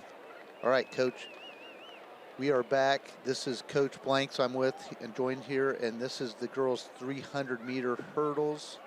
And I'm going to read through this lineup as soon as I can grab it here. This is 1A, and it's up on your screen. We've got in lane 1 from Moulton, lane 2 is Silverton, lane 3 Shamrock, lane 4 Brooks Smith, lane 5 Silverton, lane 6 Mertzen Iron County, lane 7 St. Joe, lane 8 Baird, and lane 9 Cross Springs. Coach, we got some nice times coming in here. From Silverton, we have a 45-17. We come back with a 47-19. We have a 47-27. We have a 47-30. And it's going to be a quick race. Again, efficiency and effectiveness. Remember, ladies and gentlemen, the longest distance in the 300 hurdles is from the start to the first hurdle. And then in between each hurdles is 35 meters with a 10-meter finish. So Maddie Francis here in lane 5, I believe wearing the red. She's from Silverton. She's a senior. And I believe she won our other hurdles, the 100-meter high hurdles. Here she comes around, and I believe as she comes off the turn, she's going to have the lead here in lane 5. Got a young lady down, Coach, out in lane 7, lane 8, I believe. So here comes Maddie Francis. Maddie Francis looking for a double tonight. And she is really grinding and pushing. And she has won the girls 300-meter championship in 45.14 or 45.06 I show up here now. Presley Parker of Mertzen Iron County was second in 46.36. Addie Jurgen of Shamrock ran and captured the third place with 47.38.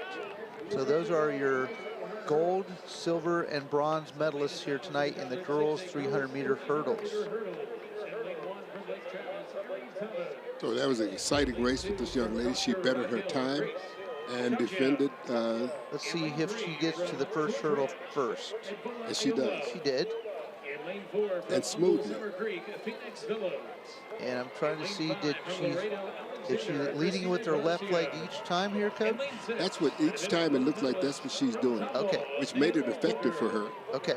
And at the same time, remember these hurdles are 30 inches tall.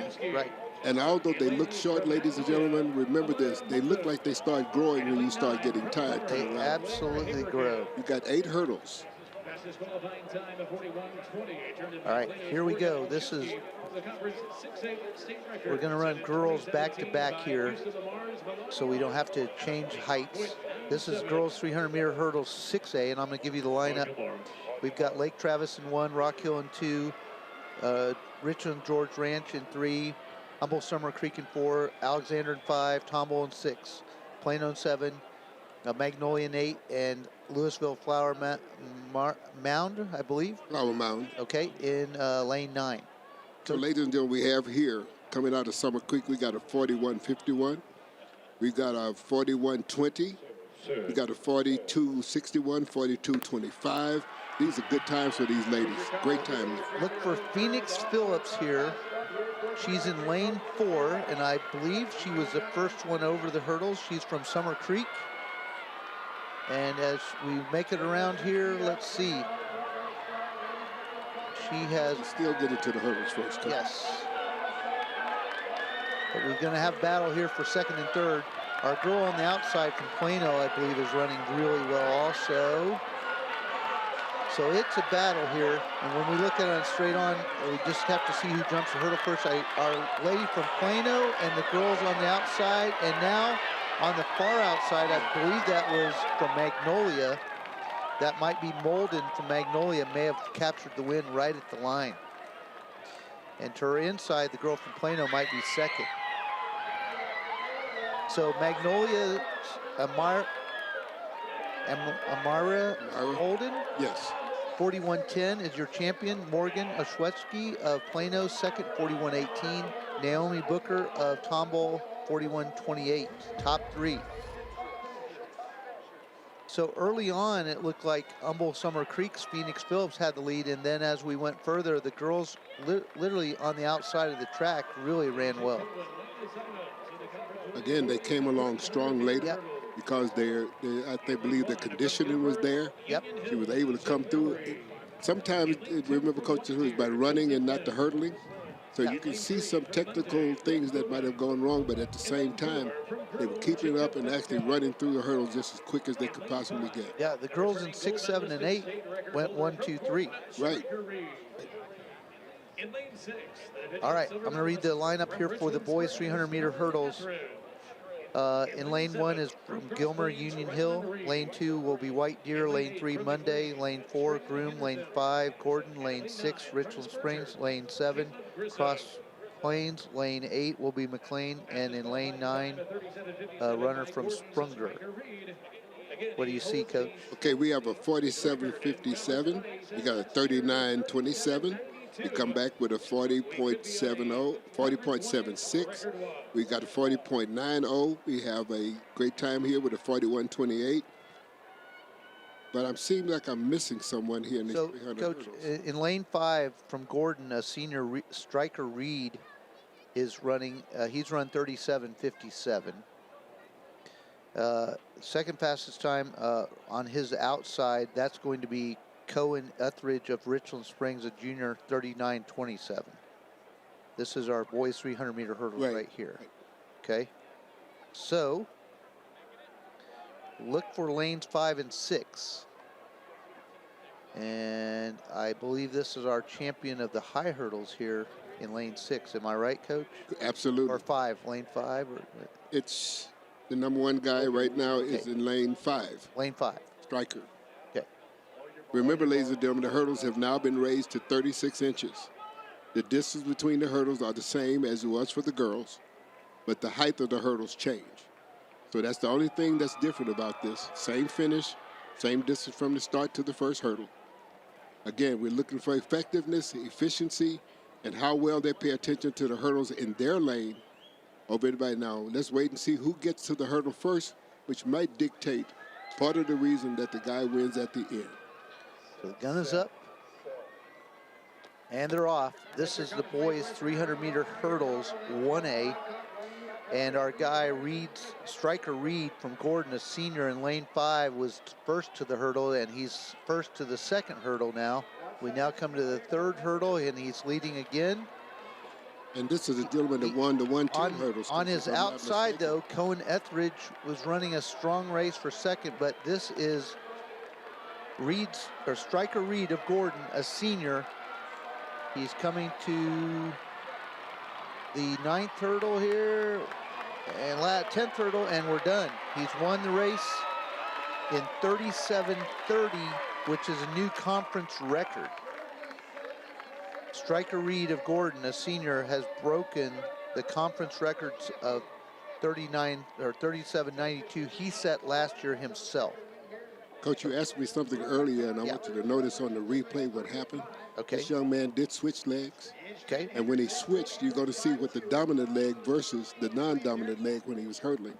The non-dominant leg made him go a little higher over the hurdle. Okay. The dominant leg kept him lower and quicker over the hurdle. So he has one leg that's much better than Right. Generally, because, you know, if I kick a football with my right foot, I'm going to go use that foot. Makes first. complete sense.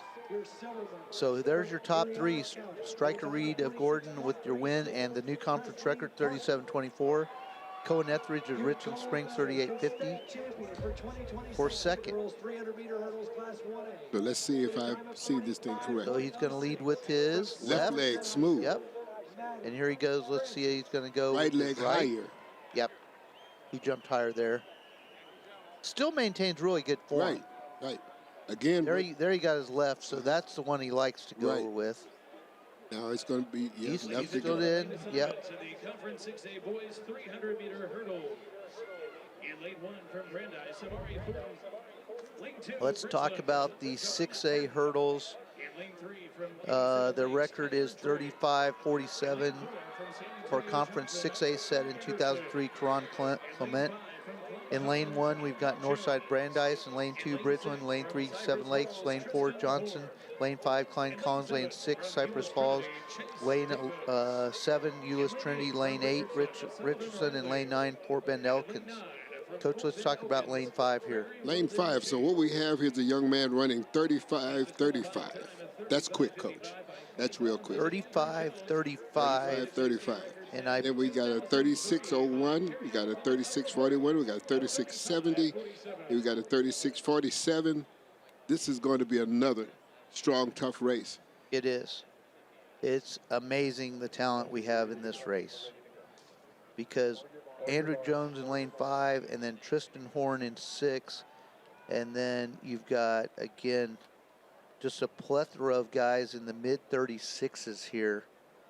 So it's really anybody's race here, and you saw Andrew in the high hurdles. Right. He was really challenged. Right. On both sides. He ran super fast, but man, he didn't have any room for error. He had to run. Coach, he may be challenged again here. He had. I would agree. Okay, gun is up, and they're off. This is the boys' 300-meter hurdles 6A. And Jones is to the hurdle first. I think he was. Let's see here on the second. It's close, though. And watch the quickness as he gets over. All these guys are running He's getting strong. pushed. There's no doubt about it. Guys on his outside are still running right with them. But he's beating them in the turn, and he's getting to the hurdle quicker. Okay. And watch the sprints in between. Watch the sprints in between. Yeah, as as well. they come off the turn, it's Horn in lane 6 of Cy Falls. It's Jones to the finish line first, and he's run 36.07.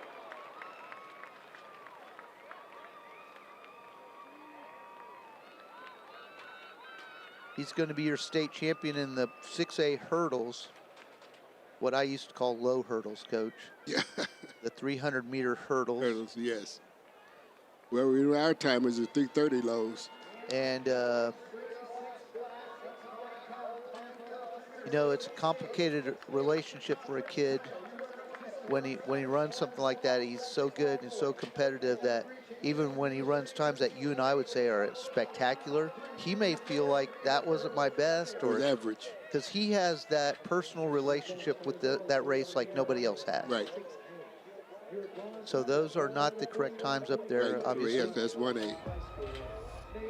But here's a recap. Let's look at who gets to the hurdle first, and there are about 3 guys that get to the hurdle first right there. Right. They're all right the same. Matter of fact, lanes 4, 5, and 6 all together. Yep. He ran a really strong curve here. Jones ran a really strong curve as he comes off. Let's see if he keeps leading. Nope, he changed legs there. But that's why, Coach, it's necessary to always practice that other leg, because if your stride pattern gets off any, yes, you're going to have to be able to use it. Coach, we're going to have to get ready here soon for the 200 meters. Ah, my dear. And the first up will be the girls 1A 200 meters. I'm going to read the names of the schools, and then you're going to talk about times and names. We're going to, lane 1 is a freshman from Coolidge. Lane 2 is a junior from D'Hanis. Lane 3 is a sophomore from Brunei. Lane 4 is a senior from Throckmorton. Lane 5 is another sophomore from Spur. Lane 6 is a junior from Barabas. Lane 7 is a freshman from Hull. Lane 8 is a junior from Gordon. And lane 9 is a freshman from Leonore Grady. Only one senior in this race. Wow. It's going to be a strong thing between lanes 3 and lane 8. We got a 26.45. We had 26.32 or 26.61. A great time of 25.40, which is the only 125 that we have in the group. Then we have a 26.06 and another 26.46. Right. So other than your 25.40 here, you're blanketed by times all in the 26 area, yes. And And literally they go from a low of 26.06 to a high of 26.96, but 8 of the runners are within that 1 second. All right, guys, we're going to go to a break, and we'll be right back to Austin, Texas, and we're going to wrap it up with 200, the 1600, and the mile relay.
Okay, guys, we're back and we're ready to run. We have 3 events left tonight. We have the 200 meters, we have the 1600 meters, and then we have the mile relay. So we have 3 events remaining.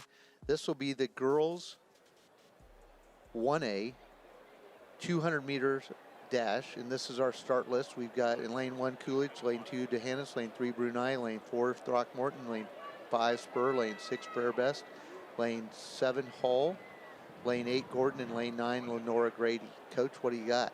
Well, Coach, this is going to be a pretty even race here. Yeah. I mean, there are a bunch of 22s. We only have 2 girls that's running 23s. So we got 22. This is the 1A still. I'm sorry, 1A. Yeah. Excuse me, Coach. I just dropped down a little bit. It's The 26 area, I'm sorry. Yep. It's the same. Just about everybody here is running 26. Right. Only 125.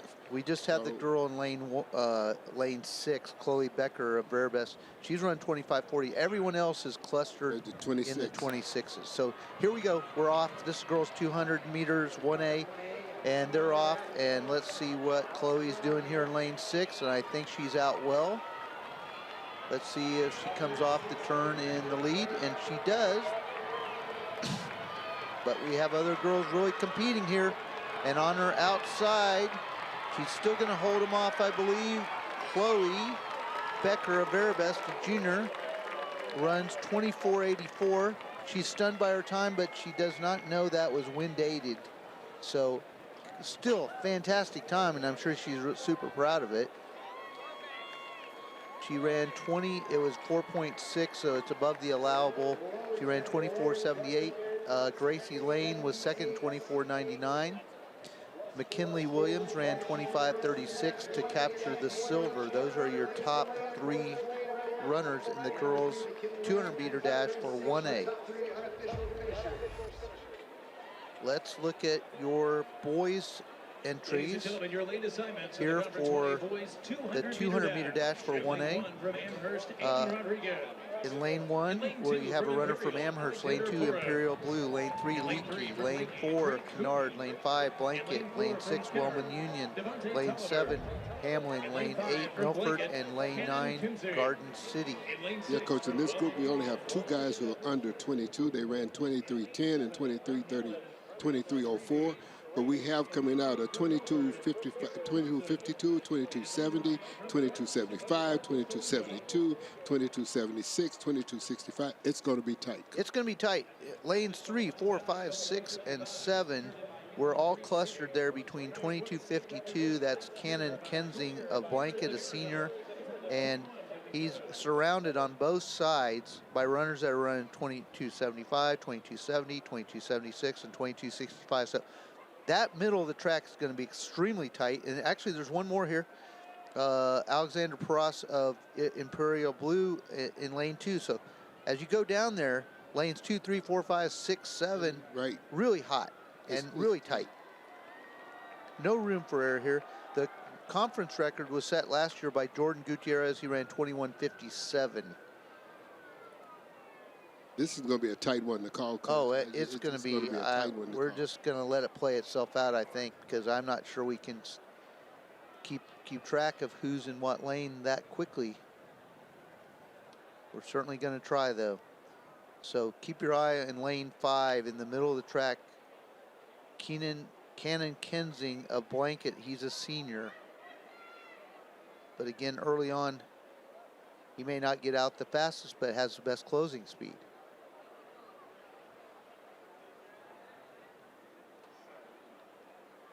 And we're off. This is boys 200 meter 1A. And here in the middle of the track, Cannon Kensing of Blanket is got the fastest time on paper. Keep your eye on the young man from Hamlin. And Kensing it's very close here. In fact, he's going to hold on. Oh, and our runner in lane 4, that was Devontae Tolliver. He still may have got second. I love the sportsmanship here. This is class. He's running back, and this is what we all need to be doing. Fantastic. I know the guy is hurt, so we're going to have to wait here for a second because he really hurt himself. Cannon Kensing wins with 25 or 21.95. Devontae Tolliver, the guy that fell down at the line finishes still in second with 22:06, and Reese Rainey of Hamlin 22:24 barely edges out Drake Hooten of Leakey in 22:28. So, and my favorite part, Coach, was the sportsmanship at the end. Absolutely. Yeah, he comes back to help the guy that he barely held off to win the race. And man, that was a hard fall. And that's also determined, Coach, because even though he was falling, he still dove. Whew. Gosh. From Jersey Village, Carrie Cresser. In lane 4 from Capel, Sophia Williams. Any other thoughts on that, Coach, before we talk about the 6A girls? Well, the thought is that determination comes in. Right. The epitome of anything is how determined you are. But you know, even though the young man was upset when he fell, he got up and still knew that I made it. Yeah. I'm here, but I love the sportsmanship, Coach. You brought out a very important thing. The sportsmanship that these kids have for each other, that's important. Very class, and there they are sitting right there together. So that's beautiful. And you know something, Coach? That's one thing I would love coaches to do. We don't run and we don't compete. So be cordial to each other. Oh, absolutely. We need to teach that at every meet we go to. Let's talk about girls 6A 200s. Lane 1 will be Keller Timber Creek. Lane 2 is Northside Brandeis. Lane 3 is Jersey Village. Lane 4, Koppel. Lane 5, Shadow Creek. Lane 6, Converse Judson. Lane 7, Lancaster again. Duncanville in 8, and Katie Morgan Ranch. Tell me what you're seeing here. Coach, we only have 2 girls in here that are over 23, just 2. So we got a 23.76, a 23.65, and a top time of 23.49. Then we have a 24.20, and then we got another 23.41. 23s all over the place sitting outside. So this is going to be another closer. They're really grouped here between 23.49 and 23.90. There's like literally 7 of them. In the race, we have 1, 2, 3, 4, 5, 6. 1, 2, 3, 4, 5. We have 6 seniors in this race. We have a sophomore and two juniors. All right, the gun is up. And they're off. This is girls 200 meters 6A. And Mackenzie Roberson of Shadow Creek is a junior in lane 5. Look for her as she comes off the turn here in lane 5. And she, nope, on her outside, the Lancaster girl, the Duncanville girl, and I believe the Duncanville girl is going to win in lane 8. That is Shania Keaton. And I think she's fired up. That looks to be her. She ran 22.74. As we said, Coach, it's going to be tight. And in second, Mackenzie Robertson, Alvin Shadow Creek, 22.87. Third, Parker Coase ran 22.99.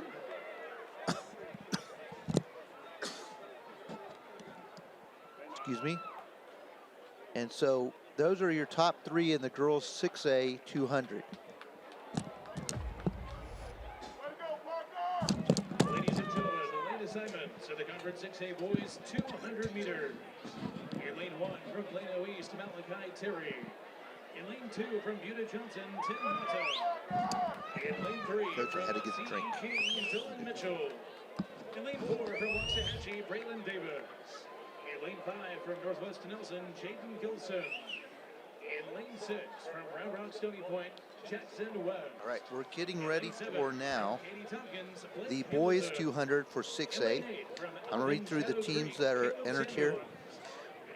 Lane 1 is Plano East. Lane 2, Buda Johnson. Lane 3, Sheldon King.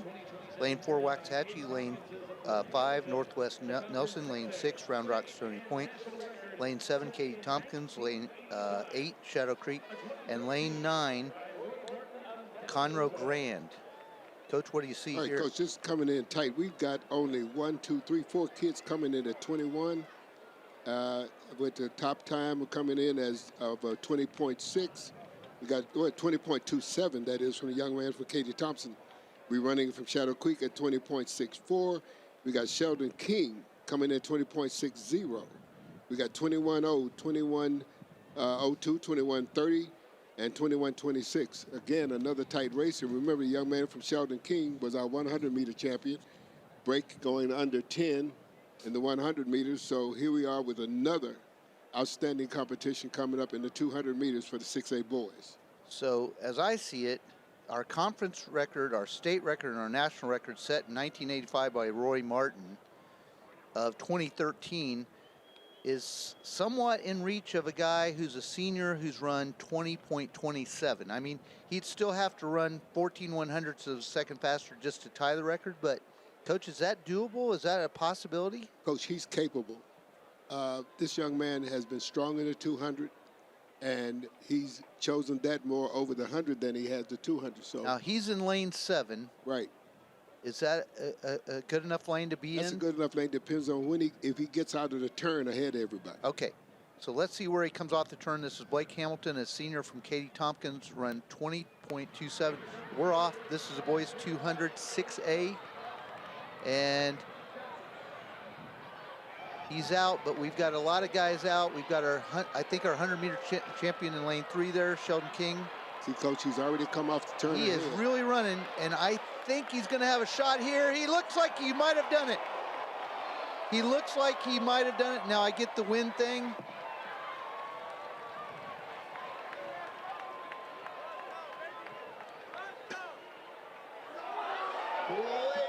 Blake Hamilton with a 19.86 from Katie Tompkins. Coach, that's fantastic. It was. Dylan Mitchell, 20.50 of Sheldon King, and Caleb Samuels of Alvin Shadow Creek, 20.51. That was razor close between second and third. Look at the 20s.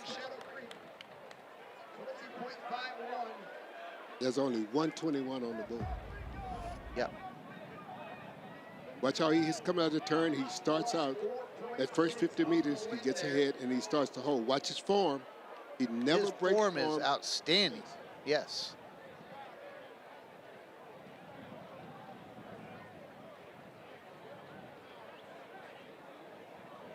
What a race.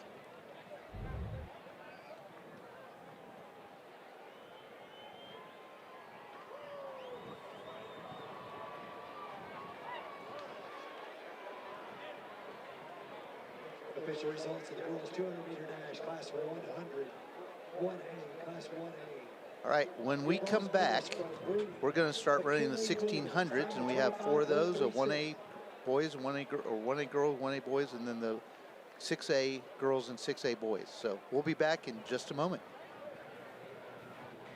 You're still with us. What are you talking about?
Okay, we're back here in Austin, Texas. Sun setting over the hill country tonight, and we're ready to run the 1600 for the 1A girls.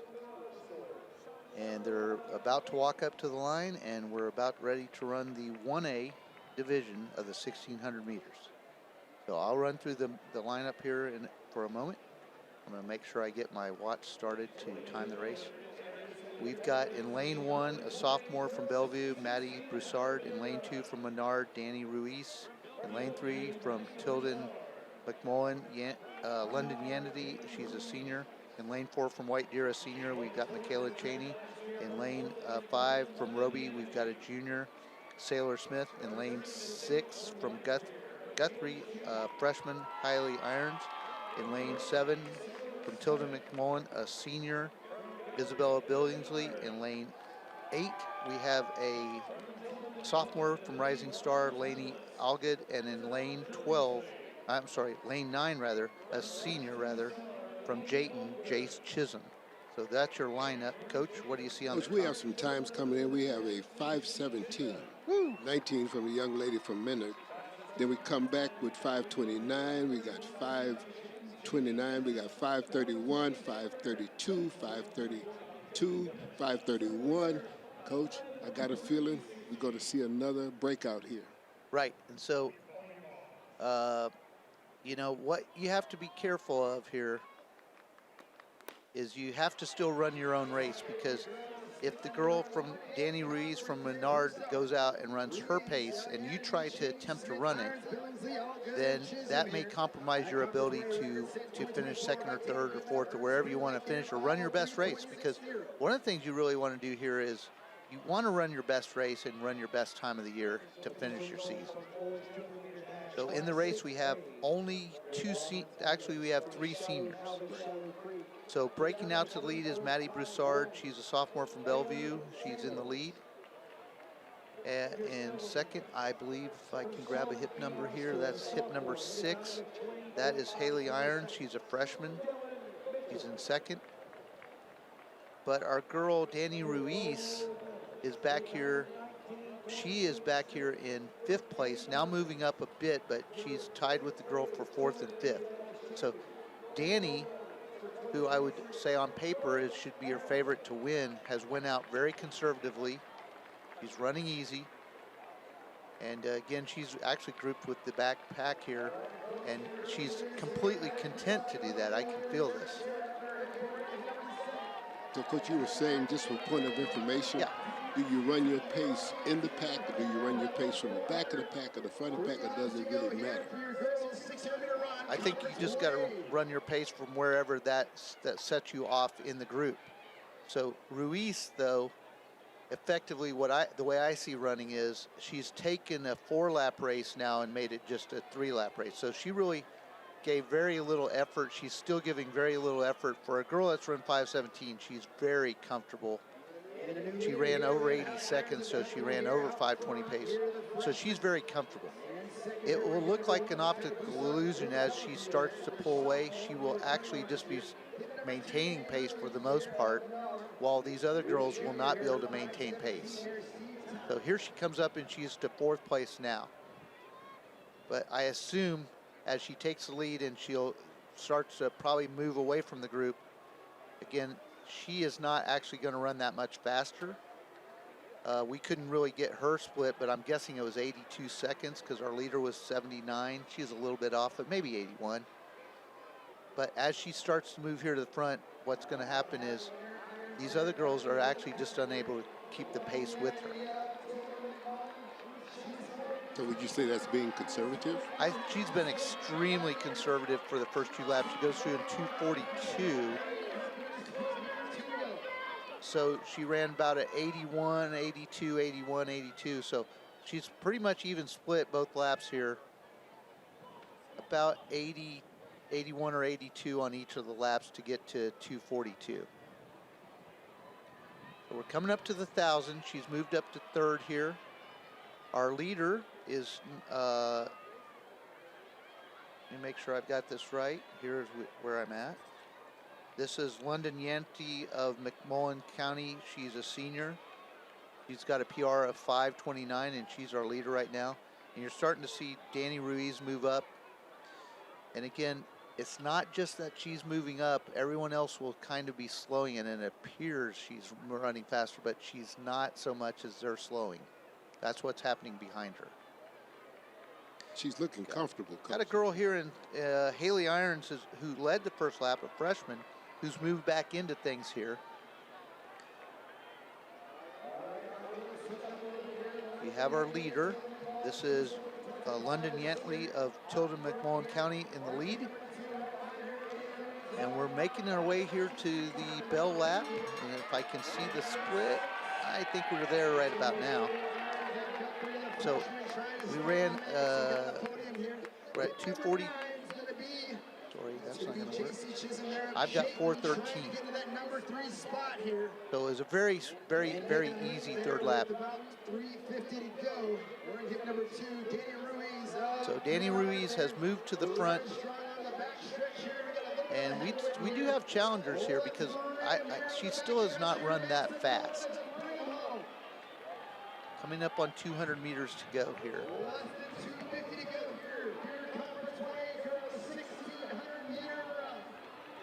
So if someone was to go after, what 200 would they have to run? Right now they're going to have to run sub 35 if they're going to catch her, because she's been running 5:20 pace, which is 40s. But we do have challengers here, and it's for a state title, and so they're going to throw it all in. They're going to throw in every bit of energy and effort they have here to try to catch her. And she's given a little bit of room on the inside, which gives that other girl a little bit of hope. From this angle, I can't tell how much of a lead we have, but she ends up running 5:16.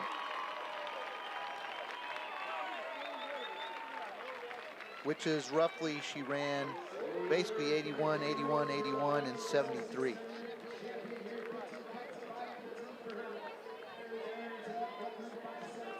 So congratulations to Danny Ruiz, running right at 5:16.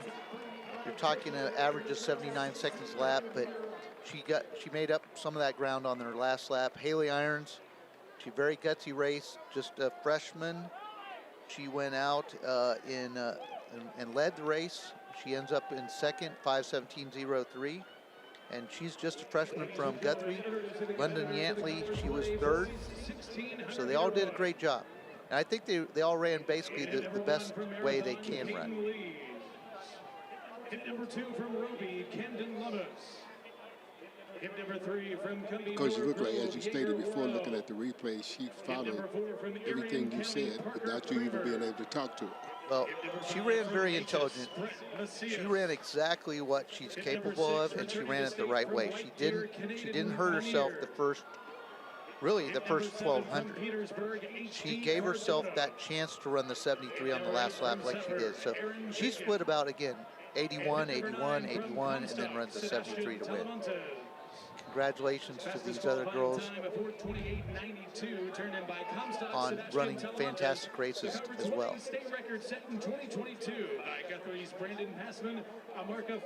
All right. So 1A boys out there. There's our 1A boys.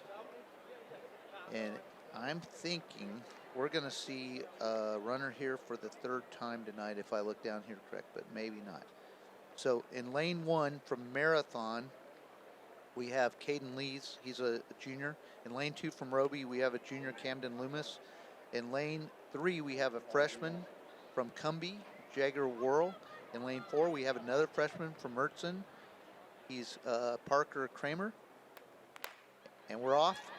In lane 5, we have a sophomore from Neches, Brent Macias. In lane 6 from White Deer, we have Camden Minor. We have in lane 7 from Petersburg, we have Cardona. In lane 8, we have from Zephyr a senior, Aaron Fagan, and a senior from Comstock, Sebastian Talamontes is a senior from, again, Comstock. And let's look at times, Coach. You got any? Hey, Comstock, the young man came in with a 4:28.92. So our fastest runner is a senior, Sebastian Talamontes of Comstock. And then we got the young man from Roby coming in at 4:30.12. And then we got a 4:31.65. And a 4:36.93, coach. So hip 9 and hip 2 have the fastest times on paper. Here comes our guy at hip 2. This is from Roby. This is Camden Loomis. He's on our outside. I'm looking for Talamontes to see where he's at. And I missed our split. Oh, it's 68. So 4:32 pace, and when you have 2 or 3 guys here who run basically 28, 29, 30, 31, those guys are actually all running exactly where they need to be. Young man Comstock, did we see him earlier in 800? We did. Oh, the 32 is one of them. I think so.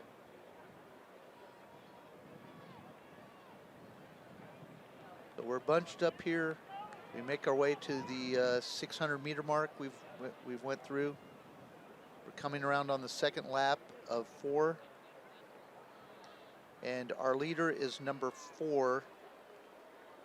That's Kramer? That's Parker Kramer. He's a freshman. He's run 4:40. So he's really running really a strong race given that he's run a 4:40 before. So he's really out there pushing it.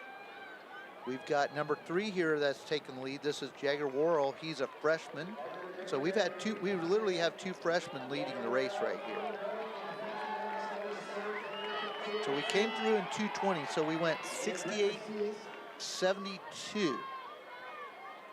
So we're at the halfway mark, and again, right now we're running 4:40 mile pace. So let's see what happens here. Again, that's pretty easy for these guys that have run 4:30. They can easily come back and run 2:15, or actually maybe closer to 2:10. But we have a freshman in the lead here.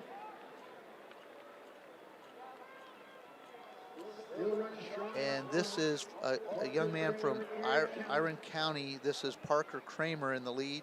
Our runner from Comstock is in second. This is Sebastian Talamontes. And really on paper, he had the fastest time. So he's right where he needs to be. Credit to Parker Kramer, who's outrunning anything that we saw at regional. So is this a freshman decision, or is this a strategy? I think he's just running, pouring it all in. Now he may struggle on this last lap, but he's sure giving a great effort. So here we come to the 1200. Bell lap should have been right there. I guessed it was a 70. So we were at basically 3:30. And let's see who can run a 65 or lower here and to win the title. Right now it's Sebastian Talamontes of Comstock who's on his way. Let's see, we've got a chase pack here of Brent Macias wearing the number 5. We've got Aaron Fagan from Zephyr wearing the number 8. They're really running strong races. But right now, Sebastian Talamontes, with 150 meters to go, is pulling away, and I think he's likely to run the sub 65 last lap that it took. All right, our battles behind him. We've got Brent Macias right in that group. And here comes our winner. He's going to run 4:31. Congratulations to him. He ran about a 61 last quarter. So he ran about 68, 72, and 70, and then a 61. He ran a fantastic race. So we went from slow to fast today. Yeah, he ran his last lap was perfection. For a high school kid in 1A to run a 61, 62 last lap was outstanding.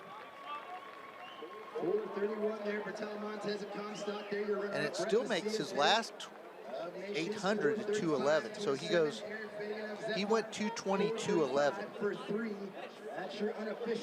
to run 4:31.41. Brent Macias Natchez 4:35.27, and then Aaron Fagan 4:35.41. With a time of 5 minutes, 18 seconds. All right, we're going to talk now about the silver medalist from Guthrie High School with a time of 5:17.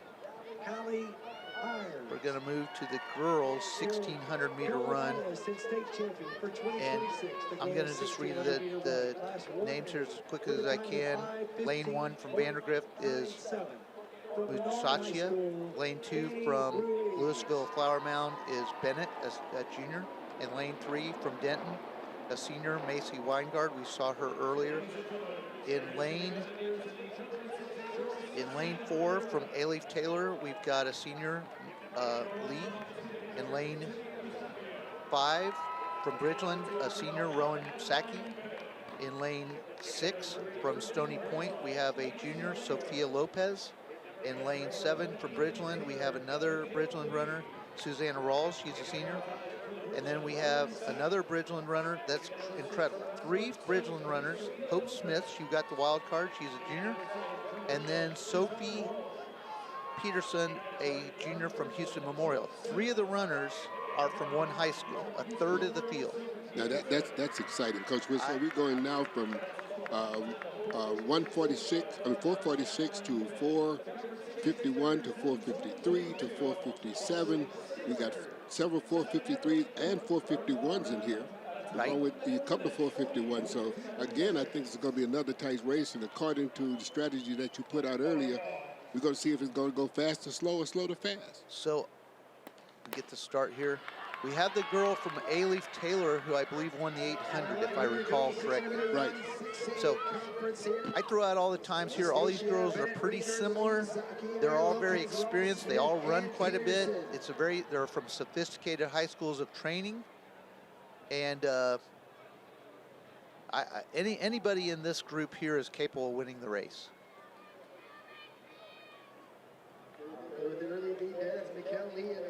So, let's see what we've got. We're running at a conference record of 440.29 set by Natalie Cook in 2022. So the pace is fair, and we know that by the fact nobody's fallen off the back at all. Everybody is completely bunched up here as we make our way to the 300-meter mark. Our leader is number 7, Susanna Rawls of Bridgeland. She's a senior, so she knows exactly what she's doing. We've got Denton Braswell's Macy Weingard right here in the front. We have Adeline Bennett of Louisville Flower Mound. She's right there in the front. But really, everybody is... I don't complain about anybody's position right now. Let's see what kind of split we were given here, because we couldn't see it on camera. And there it was. We'll call it, let's just call this, to make this easier, 75 seconds. I know it's not, but let's call it 75. So we're right at 5-minute mile pace. So the fact that every girl in here can run sub 5 is everybody ran an easy first lap. Because after entry time, there's nobody over. Right. And even though she's fallen back to the last place, the girl I believe won the 800 is still capable, when you're that fast, to run an 800 like that. If she has the strength, she can overcome a lot. We'll see. You may be fatigued though. All right, I believe our Bridgeland girls are 3 of the top 6 here, all in the front. So actually 3 of the top 5 are the ladies from Bridgeland. We've got our leader here, Macy Weingard of Denton. We've got, from Bridgeland, Rowan Saki right up here. We have right up here, we have Hope Smith of Bridgeland. We have 3 of the top 5 right here are Bridgeland ladies. So when they run in a pack like that together from the same school, is it to help prevent anyone from coming, or just to make sure your teammate wins? Well, it just depends, I guess. So, yeah. So here we go. We went 75-73, so we're 228, which we're right on 456 pace. But I assume we're going to even go faster now here. Our front runners, I believe, can all break 450. The 4 girls that are remaining. We've got 2 Bridgeland girls in here. We've got our leader. That's number 3. That's Macy Weingard. I can't tell exactly who's now moved to second. So we're here to a pack of 4. Our girl in Adeline Bennett of Louisville. Yes. And she's run 446. So both of these girls are capable of really pushing this last lap and pushing this lap. We're at 500 meters to go right now. So we went 75-73. I assume this may even be quicker. It feels like it's picked up even more. And I hope I can see the line. I can. So I've got about 72.6, so we're pretty much the same. And I'm predicting a mid-60 for the last lap here for the winner. We were at 341. And we're down to 3 girls. The gold, the silver, and the bronze are right here. We've got our leader, Macy Weingard, in the lead. I believe second is Adeline Bennett, and we've got a Bridgeland runner. The number is, that is Hope Smith. So we've got 200 meters to go for the gold medal. And we came through just over right at around 420. And let's see if we can't break, at least they can run in the low 30s here and close here again, right in the low, right around low 450. It doesn't look like anybody's giving up. So we've got a new leader here. This is Adeline Bennett, has got the lead. She's being shadowed to the finish by Hope Smith. And she's gonna run, wow, she ran a good last 100. She ran 4:49. So I've got her running a 68 on the last lap. Adeline Bennett, Louisville Flower Mound, 4:49.56. Hope Smith finished second from Bridgeland, 4:49.89. And Macy Weingard Denton, she runs 4:51.08. Our winner basically split 73 or 75, 73 for the second lap. Again, close to 73 and then a 68. So I like to call that running downhill. And what I mean by that is the pace went faster and faster and faster and faster. It goes lower and lower and lower, which is outstanding way to run a race. So congratulations to her. Absolutely. That was an electrifying race. Yeah. So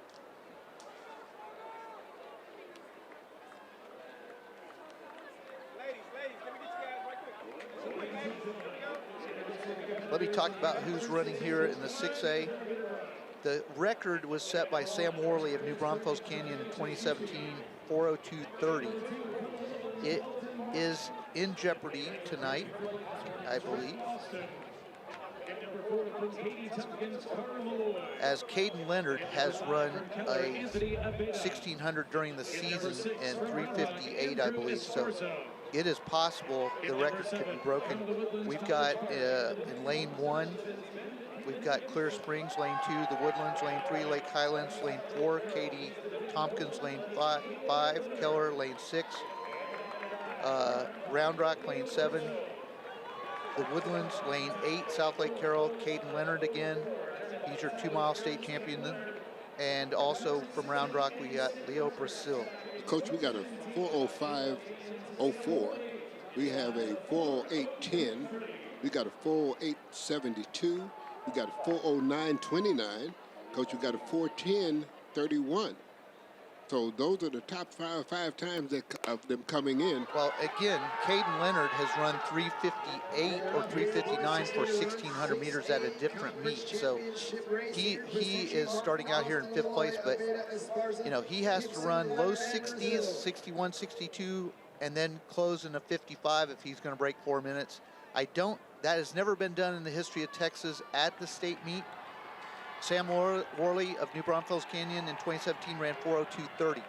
So he's actually showing me right now he's going after it, because he just ran the exact speed that I would think you need to run, right around 30:31 for the first 200. Let's see if he doesn't come through 60:61.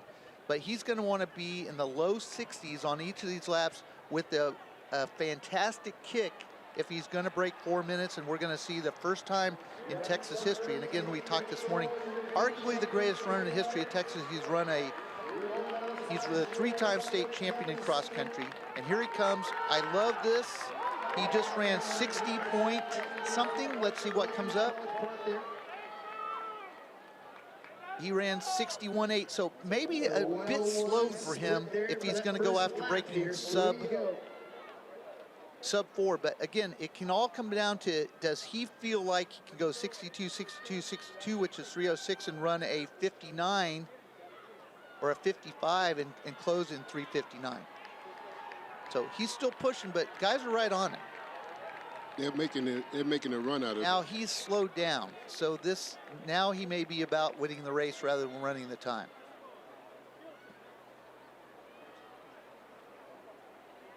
So our runner who's in second here is let me see. Right here in the front, we have Elton Martin up there. We have 25. Let's see. Number 7, we have Caden Gibson up there, Conroe the Woodlands, or College Park. That's College Park. And Caden Leonard is taking his foot off the gas. And now he's going to get challenged here because we went through in 2:12. He really took his foot off the gas, ran about a 70. Okay. So we have a new leader. That's Abeta. He is Anthony Abeta of Keller. He's run 4:08. And honestly, this was shocking how it slowed. I thought at first we were going to go after running 4 flat here for a 1600 or maybe the state record, but that is not the goal now. Now the goal is just winning the race. So here we go. Caden Leonard with 600 to go has made a move again.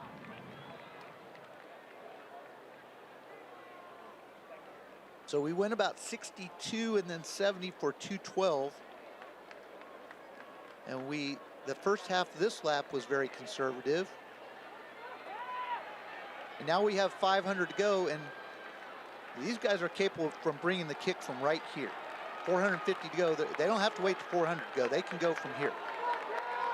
And it's going to be game on right now. They were about 317, I think.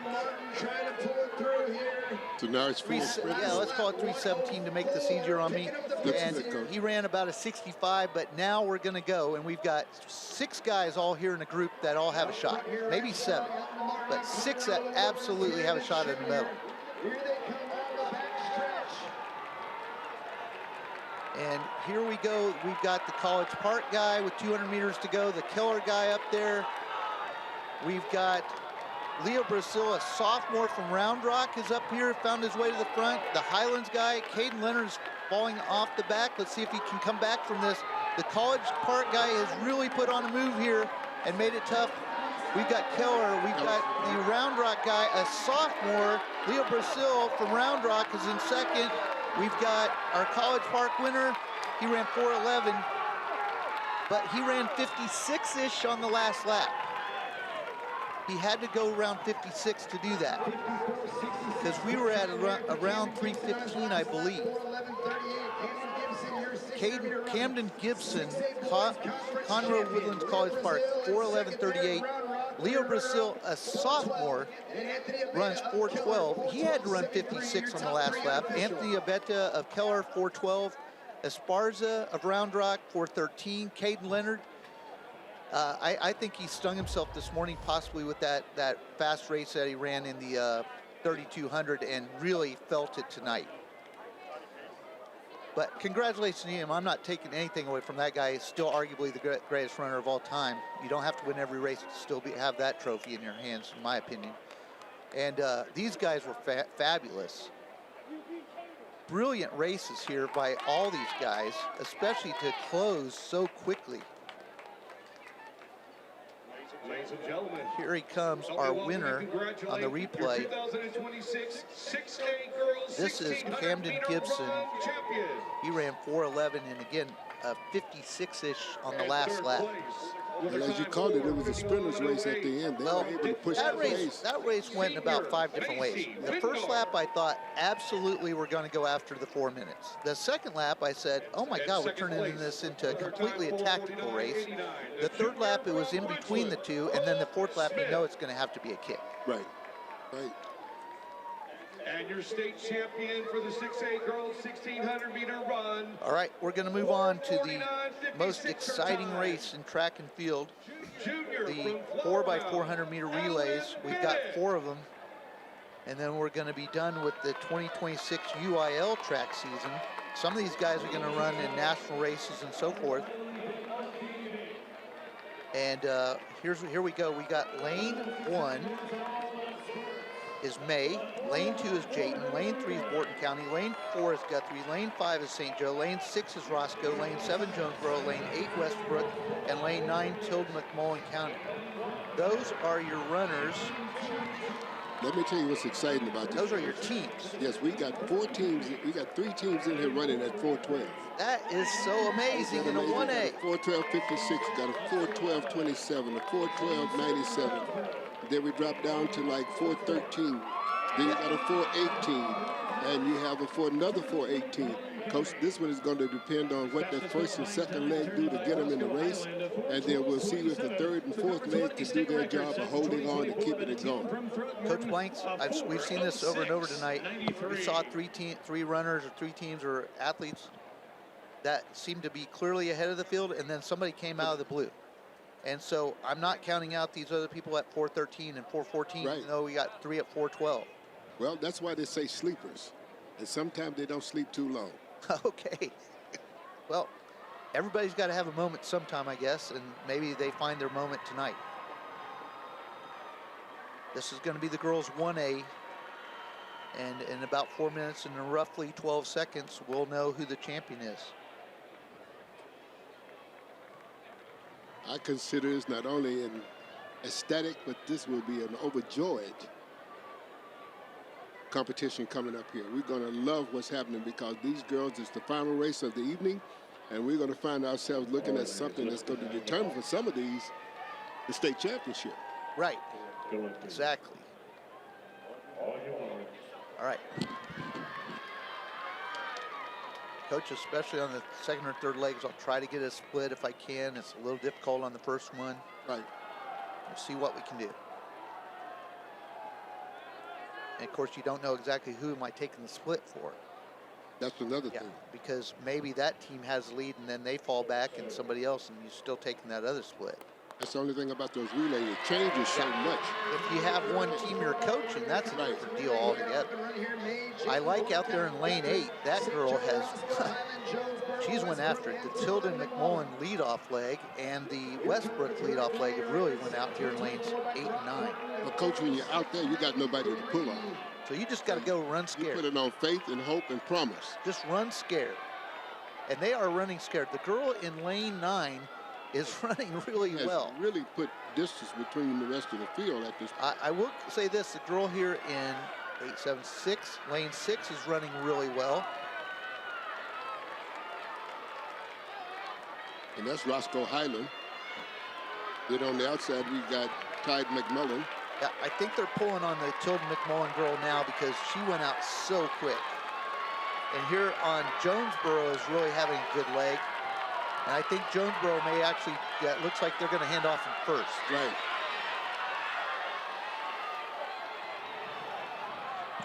Jonesboro and then Roscoe Highland. Yeah. So I think as we cut in here, Jonesboro is going to be in the lead.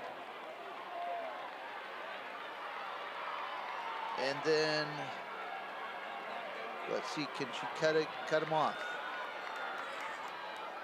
Got her head down pretty. There we go. We're at the 600 now. Halfway through the second leg. You take that long break, which makes it easier for you to get over rather than trying to fight for that spot. Keeps you from running into anyone. There are no timeouts in this race. You've got to run all the way until you give the handoff. You can't take your foot off the gas because people will come back and get you. You're tired and you want to stop right there, but you've got to finish. Coach, that's Westbrook look like that's coming in that second spot right now. Okay.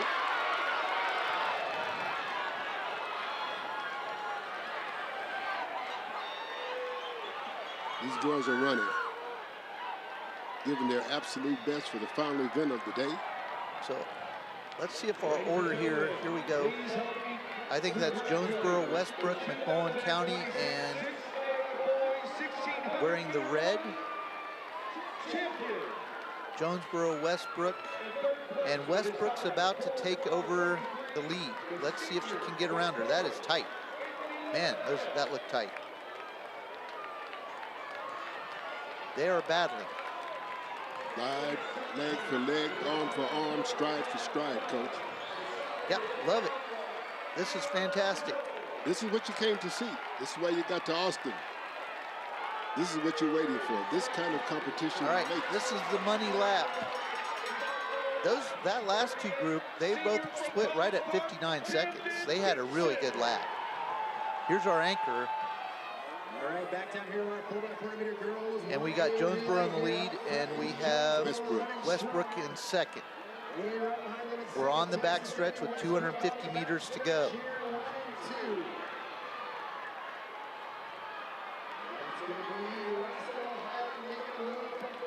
That's right. We had a 59.29 for the Jonesboro girl who split there, and a Westbrook ran 57.93. Our winner, if she's the winner, is only about 120 meters from home. Let's see. We can still see a battle here. We're going to throw it all in. I call it throwing your cup in. They're pouring it all out.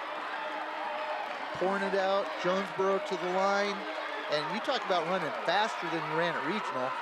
They just ran 4:05 when they'd run 4:12. They're dropping time like they came here to drop. Wow.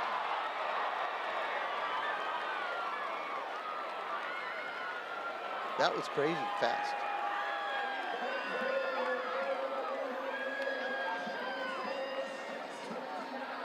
Westbrook second.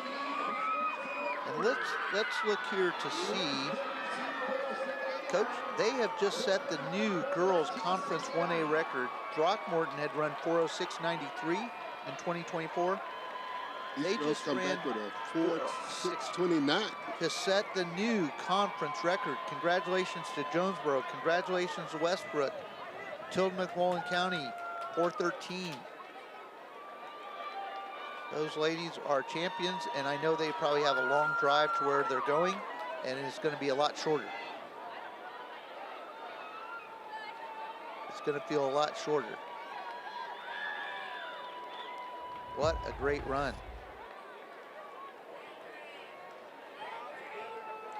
So let's look where Jonesboro was. They did hand off in the lead on the first leg. And we talked about that. It's And- important that yeah. they got him in the They race. did get out. Yeah, you got to get out to Got the out. race. And here they handed off the second to third leg in the lead. But here's where the girl ran the 57 to catch up and really put the pressure on them. But she held her own, she didn't fade, and they handed off tied. And then this young lady brought it around for the championship. In lane 5, Blanket. In lane 6, Lakey. In lane 7, Well, as the old coaches say, you got to be in it to win it.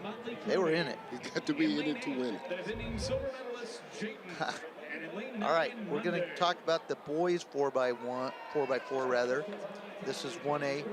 They're running, so we need to talk about the record. It's 3:20.00 in 2025 by Gordon. By Gordon. Gordon's in the race. So lane 1, Oglesby, lane 2, St. Joe, lane 3, White Deer, lane 4, Gordon, lane 5, Blanket, lane 6, Leakey, lane 7, Matador, lane 8, Jayden, and lane 9, Monday with a U. Monday with a U. What do you got, Coach? Coach, right here we got two teams right now sitting at 328, 329, 330. We got a 331. We got another 331, a couple of 332s. But, Coach, Got we a have feeling Gordon.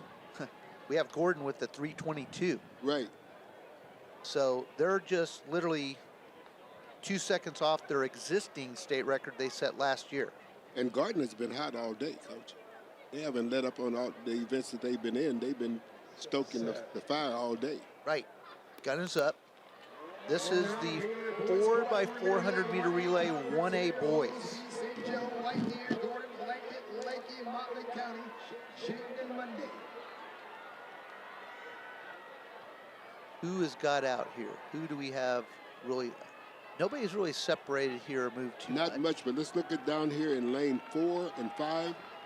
Those guys are pulling back in the race, even though they're outside, because as they come around the turn, that's going to make a difference. I think lane 3, White Deer, is off to a good start. No, I'm sorry, that's Gordon. Gordon. That's Gordon. So Gordon's making up all the staggers of everybody on the outside of him right now, and he's in lane 4. 4, yeah.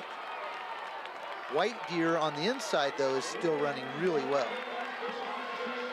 And I think he ran about 52, 51.5 for the leadoff leg, which is fantastic. This guy's kind of cruising and settling here, and I think some people might run at him here. I think he's, you know, settled, and we've got a young man on the far outside. I think this was Monday, who's run 329. The second leg of Monday has really run Gordon down. Well, he ran Gordon down. And Yeah. Remember, this is not Monday, it's Saturday. Right. So we've got Monday, who's run down Gordon here. A little bit of gap, and then third place is White Deer, and then we've got a blanket across for fourth. But the good thing about the Garden kids, they always have a strong finish. They don't seem to give up I got a at 50, the end. a 50.5 for that second leg from Gordon. The Monday second leg didn't finish quite as well as he needed to, and he's given up some ground here to the lead. Let's see if their third man can run him back. Well, as we talked about earlier, the coach in the races, talked about one runner running for the other runner. So if the first leg run for the second leg, the second run for third, that's going to give that outgoing runner a better chance to perform well because he knows that his teammate gave him an opportunity to do better. Good. So I don't know what this is up on the screen, but we've got a St. Joe up there, but I don't think that's the case. I think this is Gordon, and I think this is Monday. Getting tighter here. Got a lap to go. Now it's down to And the anchor leg. that was a 52.5 for the lead leg.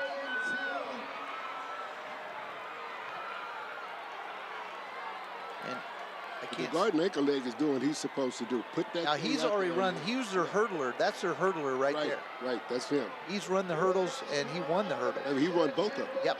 He won both hurdles. So that strong part he did on the 300-meter hurdles is showing This up is now. some classic 1A coaching here. These guys are good at coaching their athletes.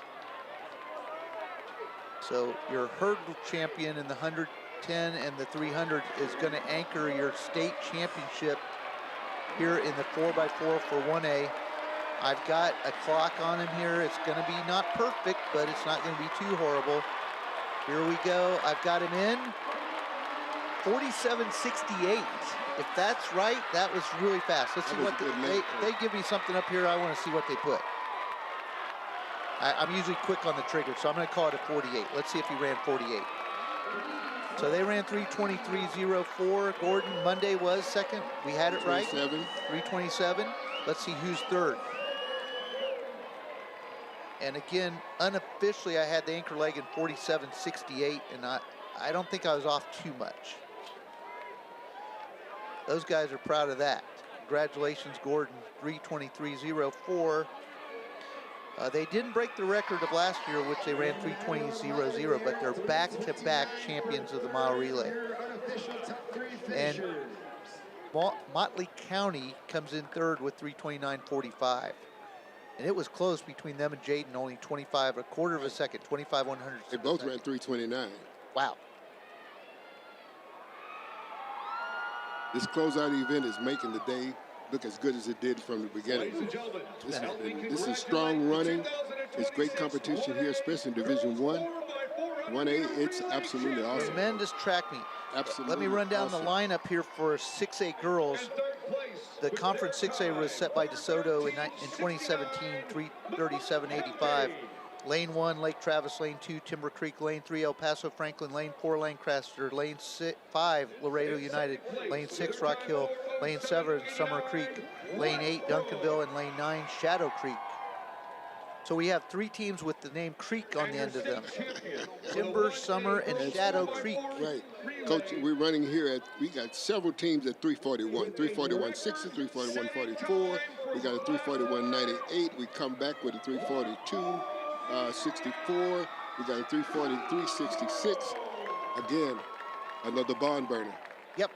Another barn burner. This is going to be one of those races where we can see. Now, I hope that the young lady who was running the 400 from Summer Creek is able to run.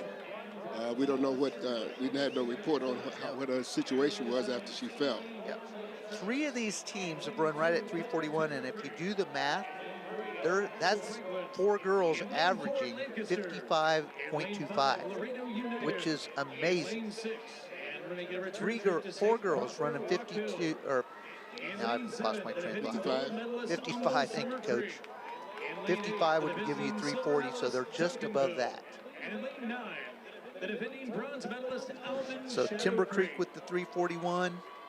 We've got Rock Hill with the 341. We've got Summer Creek with the 341. Summer Creek, the Conference 6A and state record set by the team from DeSoto back in 2017. A time of 3. The closest behind us is Lancaster with a 342, and then you come And back don't to count Duncanville. them out. No, never. Please do Not even not. Duncanville. I wouldn't count any of them out do for the that. 343. So A lot of culture, a lot of just a lot of history. with winning those history. programs. Yeah. Yes. Those programs have been here, and not just one time. multiple times for decades. Phenomenal culture.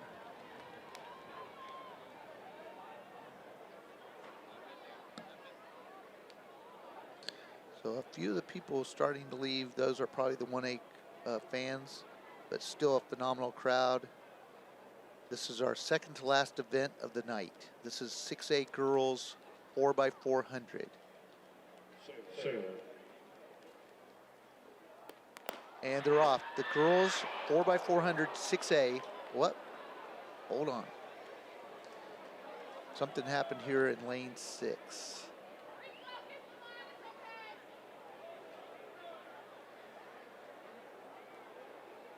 False start, lane 6, disqualification. They disqualified her.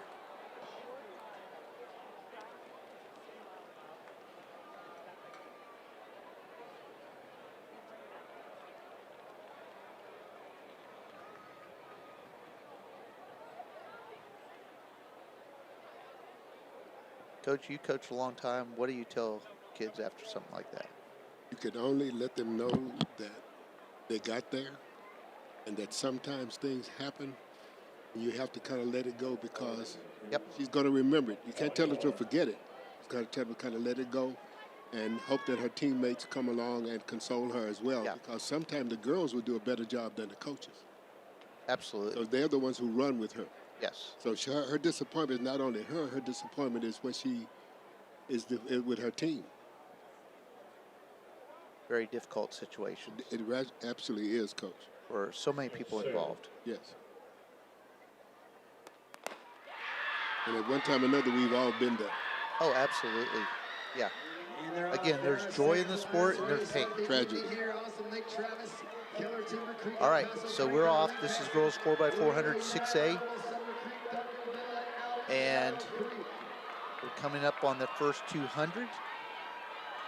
I believe the Lancaster girl is running a strong leg here. Very strong race. Woo. She's about in lane 4, if I remember. Yes, lane 4. She is really running well. And we're getting a good leg on the outside. This is lane 7. I think this is Duncanville actually in the red. Right, Coach. Absolutely.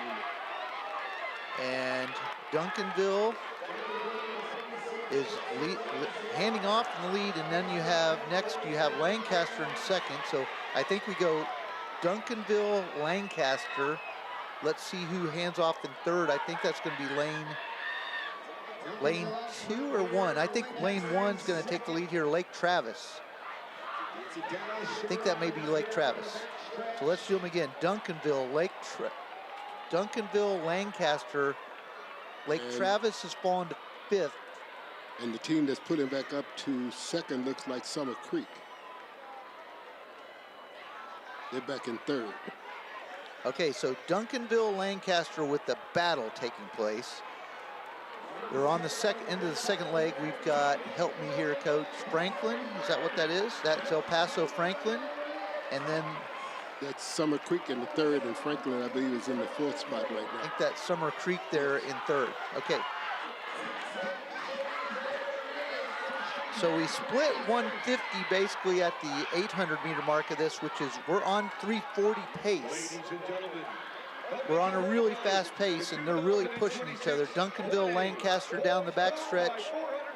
And knowing that that's Dallas. And then El Paso, Franklin, and then help me, Coach, the Bulldogs are? That's Summer Creek. That's Summer Creek. and it's tightening up. It was a 2-person race, and now it's a 3-person race, and now it's a 4-person race. And our 2 leaders have fallen back. It's going to be all about the anchor here. We've got Summer Creek, Franklin, Duncanville, Lancaster. We've got to run to get this handoff in. And we've switched places here. We're back. Here goes our lead, anchor legs. Duncanville with the lead. It's Duncanville, Franklin, Summer Creek, and I believe Lancaster was in 4th, and Lancaster comes to 3rd, and Lancaster has moved to 2nd. And we're right back to where we were a moment ago with Lancaster and Duncanville battling down the back stretch. And we are really on it. The only question is, did we go out a little too quick and we can't hang on? If not, Lancaster, Duncanville, and we talked about the heritage and culture of these programs. They're so deep and so historic. Duncanville battles back. Let's see if Franklin can do anything, or Summer Creek. Franklin, Summer Creek, Duncanville as we pull the final leg, final stretch here. Duncanville's going to win this thing.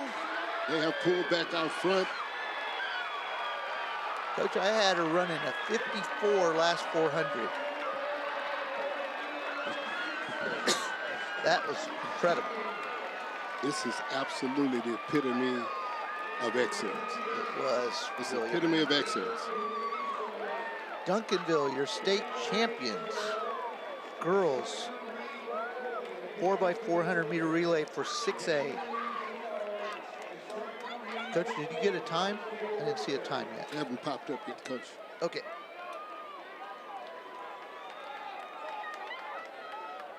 I took the split, but then left my clock, my watch running. Wow, wow, wow.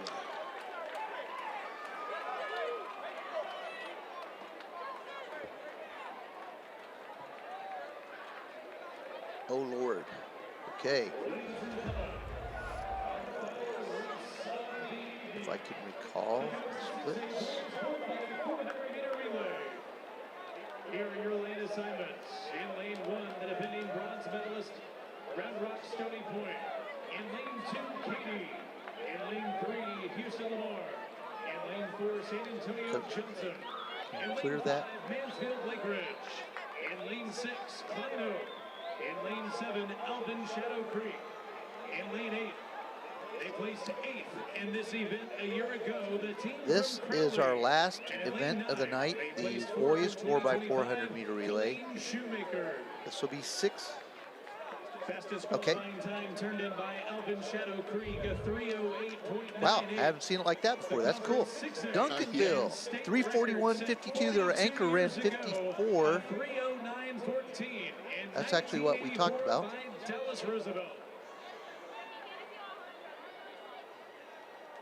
And Duncanville, and then it went Lancaster, and I'm not sure, Coach, who ended up third. Was it Summer Creek?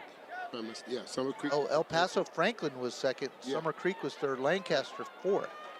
That's what it's showing. Yeah, that's right. That's what happened.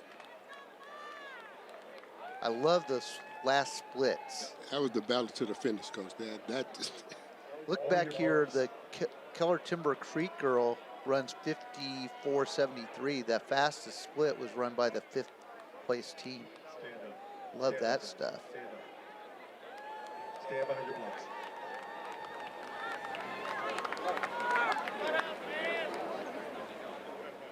Here we go now. I'm going to go through the lineup.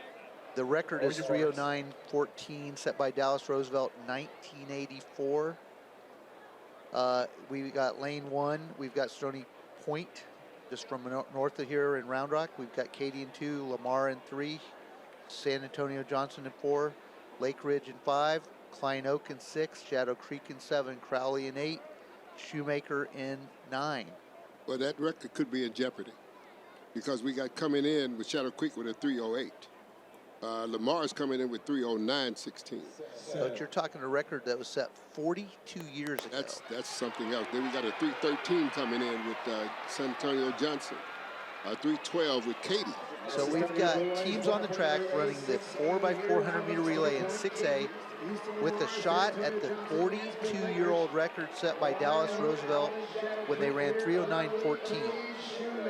It's one thing to say it, but another thing to do it. So we're saying it, but we still got a lot of executing that has to take place before we put that number up on the board, because we got to have 4 guys run spectacular. Yeah, because right now you got to think it and believe it. They've got to average 47.2 or 3 to do that.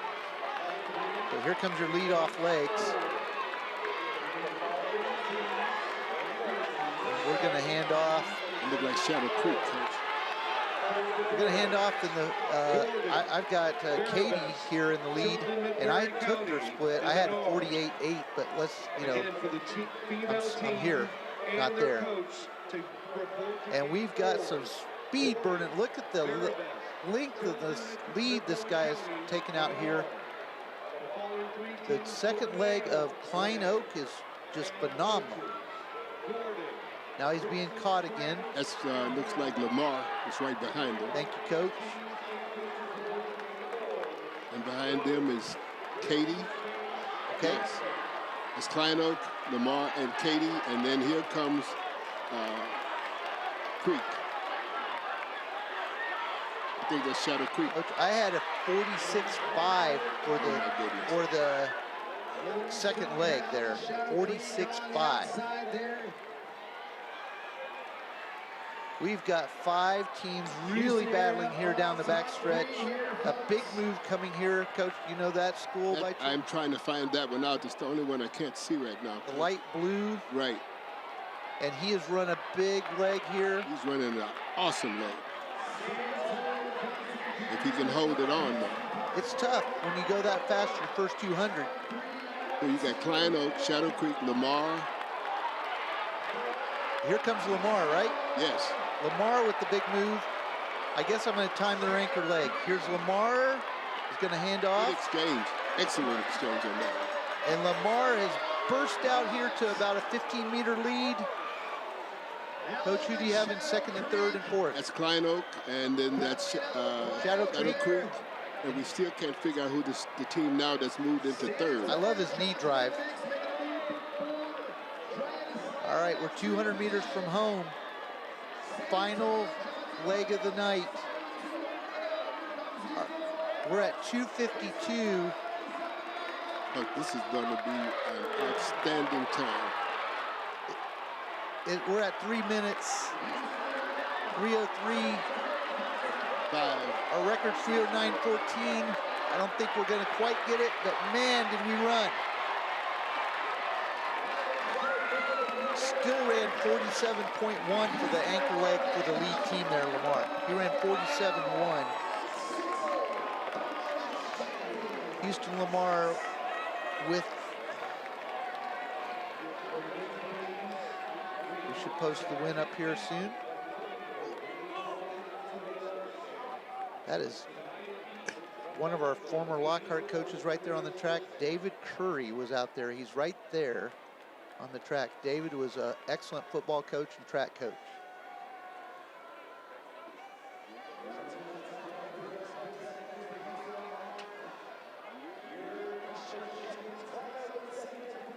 That was. It was. You talking about closing out something? You had a lot. Here we go. Nope, that was girls. Here we go. Here we go. Houston Lamar was your champion in 3:11:47. Klein Oak was runner-up at 3:12:51. Shadow Creek was third in 3:13:22. So you just take the 3:12, divide it by 4. You're looking at an average of 48 low for all the runners, and you're looking at a sub 48 for your winner, Houston Lamar. Yeah, for your anchor leg, that's literally about 47.7. 47.8 for Houston Lamar average. San Antonio Johnson 3:13:68. Look at these anchor legs, Coach. 47.29, 47.67. 7:38, 35, 48. Coach. Yeah.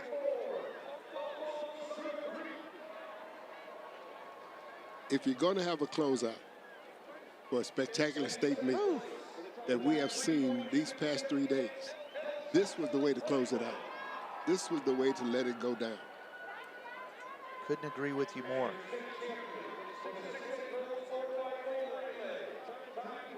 I mean, everything we've seen from the 3,200 through the 4x4, or as we like to say, the mile relay, there's been nothing No. that has not been electrifying. No. There's been nothing that has not been super fantastic. It's been just an outstanding performance.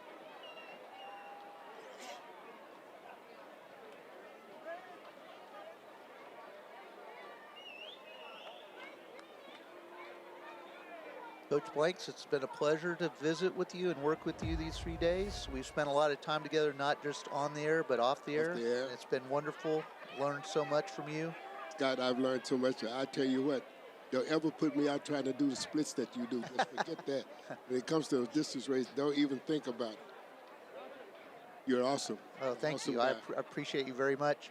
And just learning so much about hurdles, but mainly how you coached your kids and how you treated kids. And there's a reason why you were in the game for 53 years.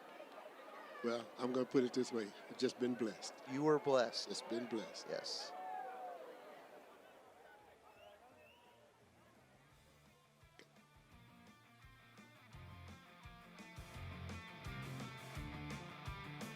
All right. Well, it's been a pleasure to be here in Austin, Texas, last 3 days, calling the state track meets in all divisions, and it's been a pleasure to work with Coach Andrew Blanks of Houston Westbury, who's a legend in my mind. And Coach, thank you so much for everything you did and all you taught me over these days, and all you've done for coaches and kids in Texas. Well, I must say, as I told you when I first met you, Lockhart is no fading spell. I've heard about them for many years and didn't know the person that was there, and it happened to be you. It's not just been me. It's been Oh, but literally you were there for enough time. there's Coach. been It's all right. 50 great coaches there and hundreds of great kids. So it's not been it's been many people that contribute. So And I want to thank the guys we work with Yep. here. Let's not do that. Let's not forget that the guys that's in the control booth that's working everything. We want to thank you so much for what you've done and keeping us on point and letting us know what we need to do. We appreciate you so much, and thank you everybody here at Flow Sports. So, Coach, thank you, and we're going to say good night from Austin, Texas, and we hope to see you back here next year.